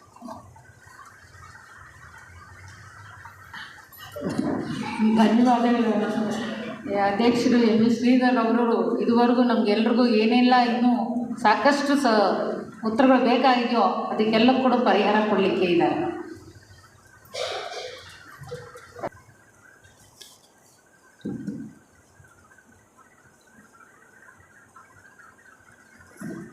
ಎಲ್ಲರಿಗೂ ನಮಸ್ಕಾರ. ನಾನು ಏನು ಮಾತಾಡಬೇಕು ಅಂತ ಗೊತ್ತಾಗ್ತಾ ಇಲ್ಲ. ಯಾಕೆಂದರೆ ಇಲ್ಲಿವರೆಗೂ ಏನಾಗಿದೆ ಅಂದರೆ ಏನು ವಿಚಾರ ಮಂಥನ ಅಂತ ಏನಿದೆ, ಅದು ವಿಚಾರಗಳು ಬೇಕಾದಷ್ಟೆಲ್ಲ ಬಂತು. ಇಲ್ಲಿ ಇರೋರೆಲ್ಲ ಅತ್ಯಂತ ಹಿರಿಯರು. ನನಗೆ ಭಾಳ ಸಂತೋಷ ಆಗುತ್ತೆ. ಯಾಕೆಂದರೆ ನಾನು ಮೊದಲನೇ ಬಾರಿ ಇಲ್ಲಿಗೆ ಬಂದಿದ್ದು ಸುಮಾರು 21 ವರ್ಷಗಳ ಹಿಂದೆ. ಆವಾಗ ನಾನಿಲ್ಲಿ ಬಂದಿದ್ದೇನು ಅಂದರೆ ಉಪನ್ಯಾಸ ಅಂದರೆ ಏನು ಅಂತ ಇನ್ನೂ ಏನೋ ಗೊತ್ತಿಲ್ಲದಲ್ಲ ಇದ್ದ ಸಮಯದಲ್ಲಿ ಉಪನ್ಯಾಸದ ಬಗ್ಗೆ ಸ್ವಲ್ಪ ತಿಳ್ಕೊಂಡು ಉಪನ್ಯಾಸ ಮಾಡೋದನ್ನ ಕಲಿತ್ಕೊಳ್ಳುವಂಥ ಹಂತ ಅದಷ್ಟೇ. ಆವಾಗ ನಮ್ಮ MR ಗೋಪಾಲು ಮತ್ತು ನಾವು ಮತ್ತು ಇವರು ಎಲ್ಲರೂ ಒಟ್ಟಿಗೆ ಸೇರಿ ಮಾಡ್ತಾ ಇದ್ದಿದ್ದು ಆ ಸಮಯದಲ್ಲಿ. ಅದು ಮೇಡಮ್ ಅವ್ರು ಹೇಳಿದಾಗೆ ಸುವರ್ಣ ಯುಗನೇ ಅದು ನಮಗೆಲ್ಲ ಅನ್ನಿಸ್ತಾ ಇದೆ. ಇವಾಗ ಇಲ್ಲ ಅಂತಲ್ಲ, ನಾವೆಲ್ಲ ಕಷ್ಟಪಟ್ಟು ಅದನ್ನು ಮತ್ತೆ ರಾಮರಾಜ್ಯ ಸುವರ್ಣ ಯುಗ ಮಾಡಬೇಕು ಅಂತ ಅಂದ್ಕೊಳ್ತಾ ಇದ್ದೀವಿ, ನಡೀತಾ ಇದೆ. ಇಲ್ಲಿ ಬಂದಾಗ ನನಗೆ ಅದು ಬಹಳ ಸಂತೋಷ ಆಗಿದ್ದು. ಏಕೆಂದರೆ ಭಾಳ ಹಿಂದಿಂದ ನನಗೆ ಜ್ಞಾಪಕ ಬಂತು ನೋಡಿ. ಸೊ ಅದು ಬಹಳ ಸಂತೋಷ ಆಯಿತು. ಈಗ ಮೊದಲನೇದಾಗಿ ನಾನು ಒಂದು ಕ್ಷಮಾಪಣೆ ಕೇಳ್ಕೊಳ್ಬೇಕು ನಮಗೆಲ್ಲ. ನಂದು ಇದ್ದಿದ್ದು ಏನಪ್ಪ ಅಂದರೆ ಒಂದು ಅರ್ಧ ಮುಕ್ಕಾಲು ಗಂಟೆ ಮುಂಚೆ ಬಂದು ಇಲ್ಲಿ ಹಿರಿಯರು ಏನಿದ್ದಾರೆ ಅವ್ರನ್ನೆಲ್ಲರನ್ನ ನೋಡಿ ಮಾತಾಡಿಸಿ ನಂತರ ಇದನ್ನು ಪ್ರಾರಂಭ ಮಾಡಬೇಕು ಅಂತ ಇದ್ದಿದ್ದು. ಆದರೆ ಕಾರಣಗಳು ಹೇಳಿದ್ರೆ ಏನು ಪ್ರಯೋಜನ ಆಗಲ್ಲ. ಅರ್ಧ ಮುಕ್ಕಾಲು ಗಂಟೆ ನಿಧಾನವಾಗಿ ನಾವು ಬಂದವು. ಅದರಿಂದ ಇಲ್ಲೆಲ್ಲ ಪ್ರಾರಂಭ ಆಗೋದು ನಿಧಾನ ಆಯಿತು. ಈಗ ನೋಡಿ ಆಗಲೇ 2:15. ಎಲ್ರಿಗೂ ಆದಷ್ಟು ಬೇಗ ಊಟ ಮಾಡಿ ಮನೆಗೆ ಹೋಗಬೇಕು ಅನ್ನಿಸ್ತಾ ಇದೆ. ಅದಕ್ಕೆ ನಾನು ಜಾಸ್ತಿ ಮಾತಾಡಲಿಕ್ಕೆ ಇಷ್ಟ ಇಲ್ಲ. ಮಾತಾಡೋದಂದ್ರೆ ಏನಾಗಿದೆ ಅಂದರೆ ಕೆಲವು ವಿಷಯಗಳನ್ನ ಹೇಳಲೇಬೇಕಾಗಿದೆ. ಪ್ರಮುಖವಾಗಿ ಏನಪ್ಪ ಅಂತ ಹೇಳಿದ್ರೆ, ಒಂದು ಲಾಡ್ಜ್ ಅಂತ ನಮಗೆ ಹೇಳಿದ್ರೆ ಅದಕ್ಕೆ ಒಂದು ಚಾರ್ಟರ್ ಅಂತ ಇರುತ್ತೆ, ಚಾರ್ಟರ್ ನಂಬರ್. ಇವಾಗ ಇಲ್ಲಿವರೆಗೆ ಏನಾಯಿತು ಅಂದರೆ ಎಲ್ಲರೂ ಸಾಮಾನ್ಯವಾಗಿ ಚಾರ್ಟರ್ ನಂಬರ್ಗಳನ್ನ ಹೇಳಿದ್ರು. ಕೆಲವು ಲಾಡ್ಜ್ಗಳಲ್ಲಿ ನನಗೆ ಗೊತ್ತಿರೋ ಥರ ಏನಾಗಿದೆ ಅಂದರೆ ಚಾರ್ಟರ್ಗಳು ಇಲ್ಲ. ನಾನು ಲಾಡ್ಜಿನ ಒಳಗಡೆ ಹೋದ ಕೂಡಲೇ ಏನಾಗುತ್ತೆ ಅಂದರೆ ಚಾರ್ಟರ್ನ ನಾವಲ್ಲಿ ಹಾಕಿರಬೇಕು, ನಾವು ಅದನ್ನು ನೋಡಬೇಕು, ಆ ರೀತಿ ಇರಬೇಕು. ನಂದು ಒಂದು ಕಳಕಳಿ ಮನವಿ ಏನಪ್ಪ ಅಂದರೆ, ಯಾರ ಹತ್ರ ಈಗ ಚಾರ್ಟರ್ ಅಂತ ಇಲ್ಲ ಅವರು ನನಗೆ ಅದನ್ನು ತಿಳಿಸಿದ್ರೆ ಸಾಕು, ನಾವು ಅದನ್ನು ತರಿಸ್ಕೊಡ್ಲಿಕ್ಕೆ ನಾನು ಸಿದ್ಧ ಆಗಿದ್ದೀನಿ. ಚಾರ್ಟರ್ ಯಾರ ಹತ್ರ ಇಲ್ಲ ಅವ್ರು ನನಗೆ ಹೇಳಬೇಕಷ್ಟೇ, ಏನಿಲ್ಲ. ಅದು ಮೊದಲನೇದು. ಎರಡನೇ ವಿಷಯ ಆಗಲೇ ನಮ್ಮ ಖಜಾಂಚಿಗಳು ಹೇಳಿದರೆ, ಸಾಮಾನ್ಯವಾಗಿ ಹತ್ತಿರದಲ್ಲಿ ಯಾವ ಬ್ಯಾಂಕ್ ಇರುತ್ತೆ ಆ ಬ್ಯಾಂಕಲ್ಲಿ ಅವರೊಂದು ಅಕೌಂಟನ್ನು ಓಪನ್ ಮಾಡಲೇಬೇಕು. ಏಕೆಂದರೆ ನಾವು ಯಾವುದನ್ನೇ ದುಡ್ಡನ್ನು ಕೊಡಬೇಕು ಅಂತ ಹೇಳಿದ್ರು ಕೂಡ ಯಾರೋ ಪ್ರೆಸಿಡೆಂಟ್ ಬಂದರೂ ಸೆಕ್ರೆಟರಿ ಬಂದರೂ ಅವರು ಏನೋ ದುಡ್ಡು ಕೇಳಿದ್ರು ಕೊಟ್ಬಿಡ್ತೀವಿ. ಆ ಥರ ಮಾಡಲಿಕ್ಕೆ ಇಷ್ಟ ಇಲ್ಲ ನಮಗೆ. ಅದು ಹಿಂದೆ ಇದ್ದ ಹಾಗೆ ಇವಾಗ ಮಾಡಲಿಕ್ಕೆ ಆಗಲ್ಲ. ಏಕೆಂದರೆ ಆಡಿಟರ್ ಅಬ್ಜೆಕ್ಷನ್ ಸಿಕ್ಕಾಪಟ್ಟೆ ಬರುತ್ತೆ ಅದಕ್ಕೆ. ಆರ್ಡರ್ ಆಫ್ ಅಬ್ಜೆಕ್ಷನ್ ಬರುತ್ತೆ. ಆಮೇಲೆ ಏನಾಗಿದೆ ಅಂದರೆ ದುಡ್ಡುಗಳನ್ನು ಸರಿಯಾಗಿ ಖರ್ಚಾಗಿದೆಯಾ ಇಲ್ವಾ ಅನ್ನೋದು ಕೂಡ ಒಂದು ದೊಡ್ಡ ಪ್ರಾಬ್ಲಮ್ ಅದು. ಸೊ ಹಾಗಾಗಿ ಅದನ್ನು ಸರಿಯಾಗಿ ಮಾಡ್ಕೊಳ್ಳೇಬೇಕು ನಾವು ಅಂತಂದ್ಬಿಟ್ಟು ಬಹಳ ಮುಖ್ಯವಾಗಿ ಅದನ್ನು ಮಾಡಬೇಕು. ಮೂರನೇದು ನಮ್ಮ ಥಿಯಾಸಫಿ ವಾಣಿದು ಏನಿದೆ ಅದು ನಮಗೆ ಗೊತ್ತಿರೋ ಥರ ಸುಮಾರು 2200 2300. ಏಕೆಂದರೆ ನಾನು 2000ನೇ ಇಸ್ವಿಯಿಂದಲೂ ಕೂಡ ಈ ಥಿಯಾಸಫಿ ವಾಣಿ, ಆವಾಗ ದಿವ್ಯ ಜ್ಯೋತಿ ಎನ್ನುವಂಥ ಹೆಸರಿತ್ತು, ಅಲ್ಲಿ ನಾನು ಕೆಲಸ ಮಾಡ್ತಾಯಿದ್ದೀನಿ. ಆವಾಗ ಸುಮಾರು 2500 ಅಂತ ಇದ್ದಿದ್ದು, ಮೊನ್ನೆ ದಿನ ನಾವು ಮಾಡಿದಾಗ 1620 ಕರೆಕ್ಟಾಗಿ ಒಂದು ಕಾಪಿನ ಪ್ರಿಂಟ್ ಮಾಡಬೇಕಾದ್ರೆ ನಾನು ಸುಮಾರು 12 ರೂಪಾಯಿ 28 ಪೈಸೆ ಅಂತ ಕ್ಯಾಲ್ಕುಲೇಟ್ ಮಾಡಿದ್ದೆ. ನಿನ್ನೆ ದಿನ ತಾನೇ ನಾವು ದುಡ್ಡು ಕೊಟ್ಟು ಅವಾಗ ನಾನು ನೋಡಿದ್ರೆ ಒಂದು ಕಾಪಿಗೆ ನಮಗೆ 14 ರೂಪಾಯಿ 80 ಪೈಸೆ ಬೀಳ್ತಾ ಇದೆ. 14 ರೂಪಾಯಿ 80 ಪೈಸೆ ಒಂದು ಥಿಯಾಸಫಿ ವಾಣಿ ಪ್ರಿಂಟ್ ಮಾಡಲಿಕ್ಕೆ. ನಾವು ಎಷ್ಟು ಕೊಡ್ತಾ ಇದ್ದೀವಿ? ಆಗಲೇ ಪರಮೇಶ್ವರಪ್ಪ ಸರ್ ಹೇಳಿದ್ರು, ಎಷ್ಟು 9 ರೂಪಾಯಿ,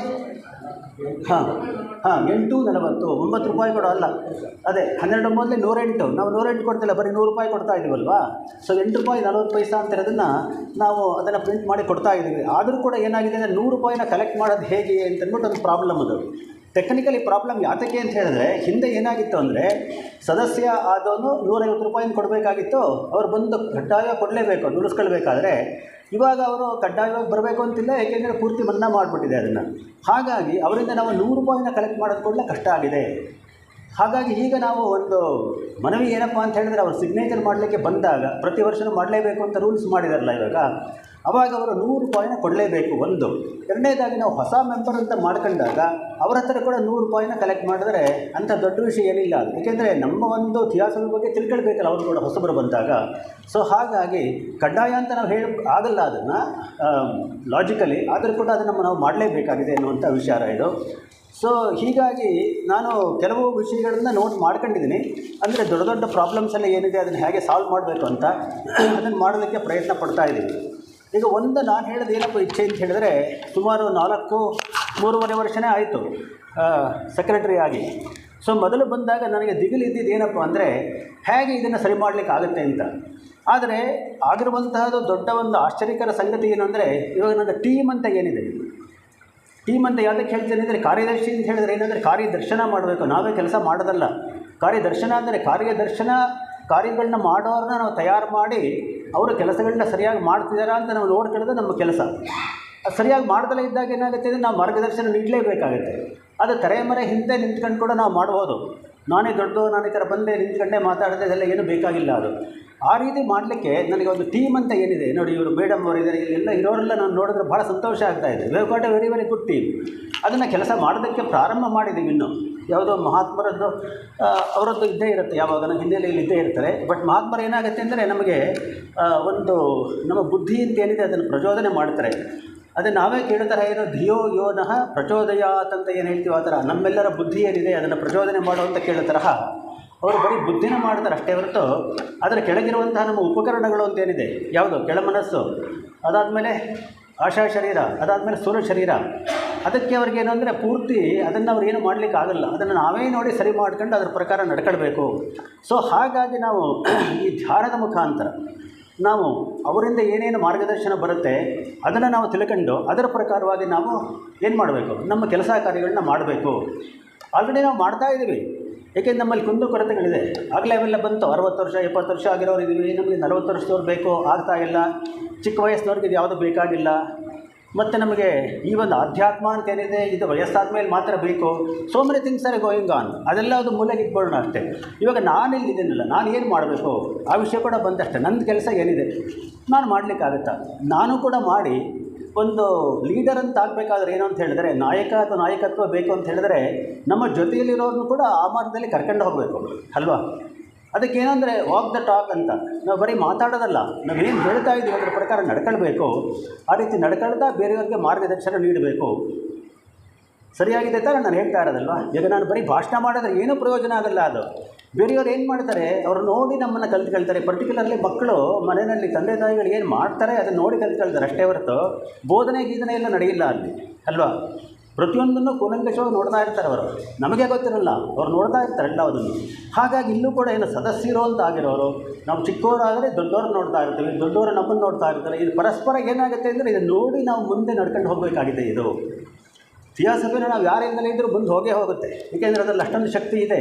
ಆದರೆ ನಾವೇನು ಮಾಡಬೇಕು ಅಂದರೆ, ಈಗ ಸದ್ಯದ ಪರಿಸ್ಥಿತಿಯಲ್ಲಿ ಏನಿದೆ ಅದನ್ನು ನಾವು ನೋಡ್ಕೊಂಡು ನಾವು ಅದನ್ನು ಮುಂದೆ ತಗೊಂಡು ಹೋಗಬೇಕು. ನನ್ನ ಕರ್ತವ್ಯನ ನಾನು ಪಾಲನೆ ಮಾಡಬೇಕಷ್ಟೇ. ಅದು ಇವಾಗ ನಮ್ಮಲ್ಲಿ ಯಾವ ಥರ ಆಗಿದೆ ಅಂದರೆ, ಕಾರ್ಯದರ್ಶಿ ಅಂತಾಗಲಿ ಅಥವಾ ಖಜಾಂಚಿ ಅಂತಾಗಲಿ ಅಥವಾ ಪ್ರೆಸಿಡೆಂಟ್, ವೈಸ್ ಪ್ರೆಸಿಡೆಂಟ್ ಆ ಥರ ಇಲ್ಲ. ನಮ್ಮ ಕೆಲಸಗಳೇನಿದೆ ಅದನ್ನು ನಾವು ಮಾಡ್ತಾ ಇರ್ತೀವಿ ಅಷ್ಟೇ. ಅದು ಮತ್ತು ನಮ್ಮಲ್ಲಿ ಯಾವತ್ತೂ ಕೂಡ ಪರಸ್ಪರ ಮಾತಾಡ್ಕೊಳ್ತೀವಿ. ಒಂದು ಟ್ರಾನ್ಸ್ಪರೆನ್ಸಿ ಅಂತ ಇದೆ. ಇವಾಗ ನಾನೇನು ಹೇಳ್ತೀನಿ ಅದನ್ನು ಬೇರೆಯವ್ರು ಹೇಳಬೇಕಾದ್ರೂ ಅದೇ ರೀತಿಯಲ್ಲೇ ಹೇಳ್ತಾರೆ. ಇವಾಗ ಜನಾರ್ದನ್ ಗುಪ್ತಾ ಅವರು ನಾನು ದಿನಕ್ಕೆ ಒಂದು ಸರಿ ಅದು 2 ಸರಿ ಮಾತಾಡ್ತೀವಿ. ಯಾತಕ್ಕೆ ಅಂದರೆ ನಾವೇನು ಮಾಡ್ತಾ ಇರ್ತೀವಿ ಅದೆಲ್ಲದೂ ಕೂಡ ಒಂದು ಒಮ್ಮುಖ ಇರಬೇಕು ಅಲ್ವಾ. ಅವರೊಂದು ರೀತಿ ಯೋಚನೆ ಮಾಡೋದು, ನಾನೊಂದು ರೀತಿ ಮಾಡೋದು, ಕೆಲಸ ಸರಿಯಾಗಲ್ಲ ಅದು. ಸೊ ನಾನು ಸಾಮಾನ್ಯವಾಗಿ ಏನು ಮಾಡ್ತೀನಿ ಅಂದರೆ, ಇಲ್ಲಿ ಯಾರು ಹಿರಿಯರು ಅಂತ ಇರ್ತಾರೆ ಅಂದರೆ ನಮ್ಮ ಲಾಡ್ಜ್ಗಳಿಗೆ ಸಂಬಂಧಪಟ್ಟವರು, ಅವ್ರ ಹತ್ರ ಆಗಾಗ್ಗೆ ಮಾತಾಡ್ತಾ ಇರ್ತೀನಿ. ತಾವು ಕೂಡ ನೋಡಿದರೆ ಏನು ಕಾಣುತ್ತದೆ. ಮಾತಾಡೋದ್ರಿಂದ ಏನಾಗುತ್ತೆ ಅಂದರೆ ಅವರ ಕುಂದುಕೊರತೆಗಳನ್ನ ನಮಗೆ ಆ ಸಮಯದಲ್ಲಿ ಏನಿದೆ ಅದನ್ನು ನಾವು ತಿಳ್ಕೊಂಡೆ ನಾವು ಮುಂದೆ ಹೋಗಲಿಕ್ಕೆ ಅನುಕೂಲ ಆಗುತ್ತೆ. ಸೊ ಕೊನೆಯಲ್ಲಿ ಒಂದು ವಿಷಯ ನಿಮಗೆ ಹೇಳಬೇಕು ಅಂತ ಇದ್ದೀನಿ. ಏನು ಅಂದರೆ, ನಮ್ಮ ಇಂಡಿಯನ್ ಸೆಕ್ಷನಿಂದ ನಮಗೆ ಕೆಲವು ದುಡ್ಡು ಬಂದಿದೆ, ಹಣ.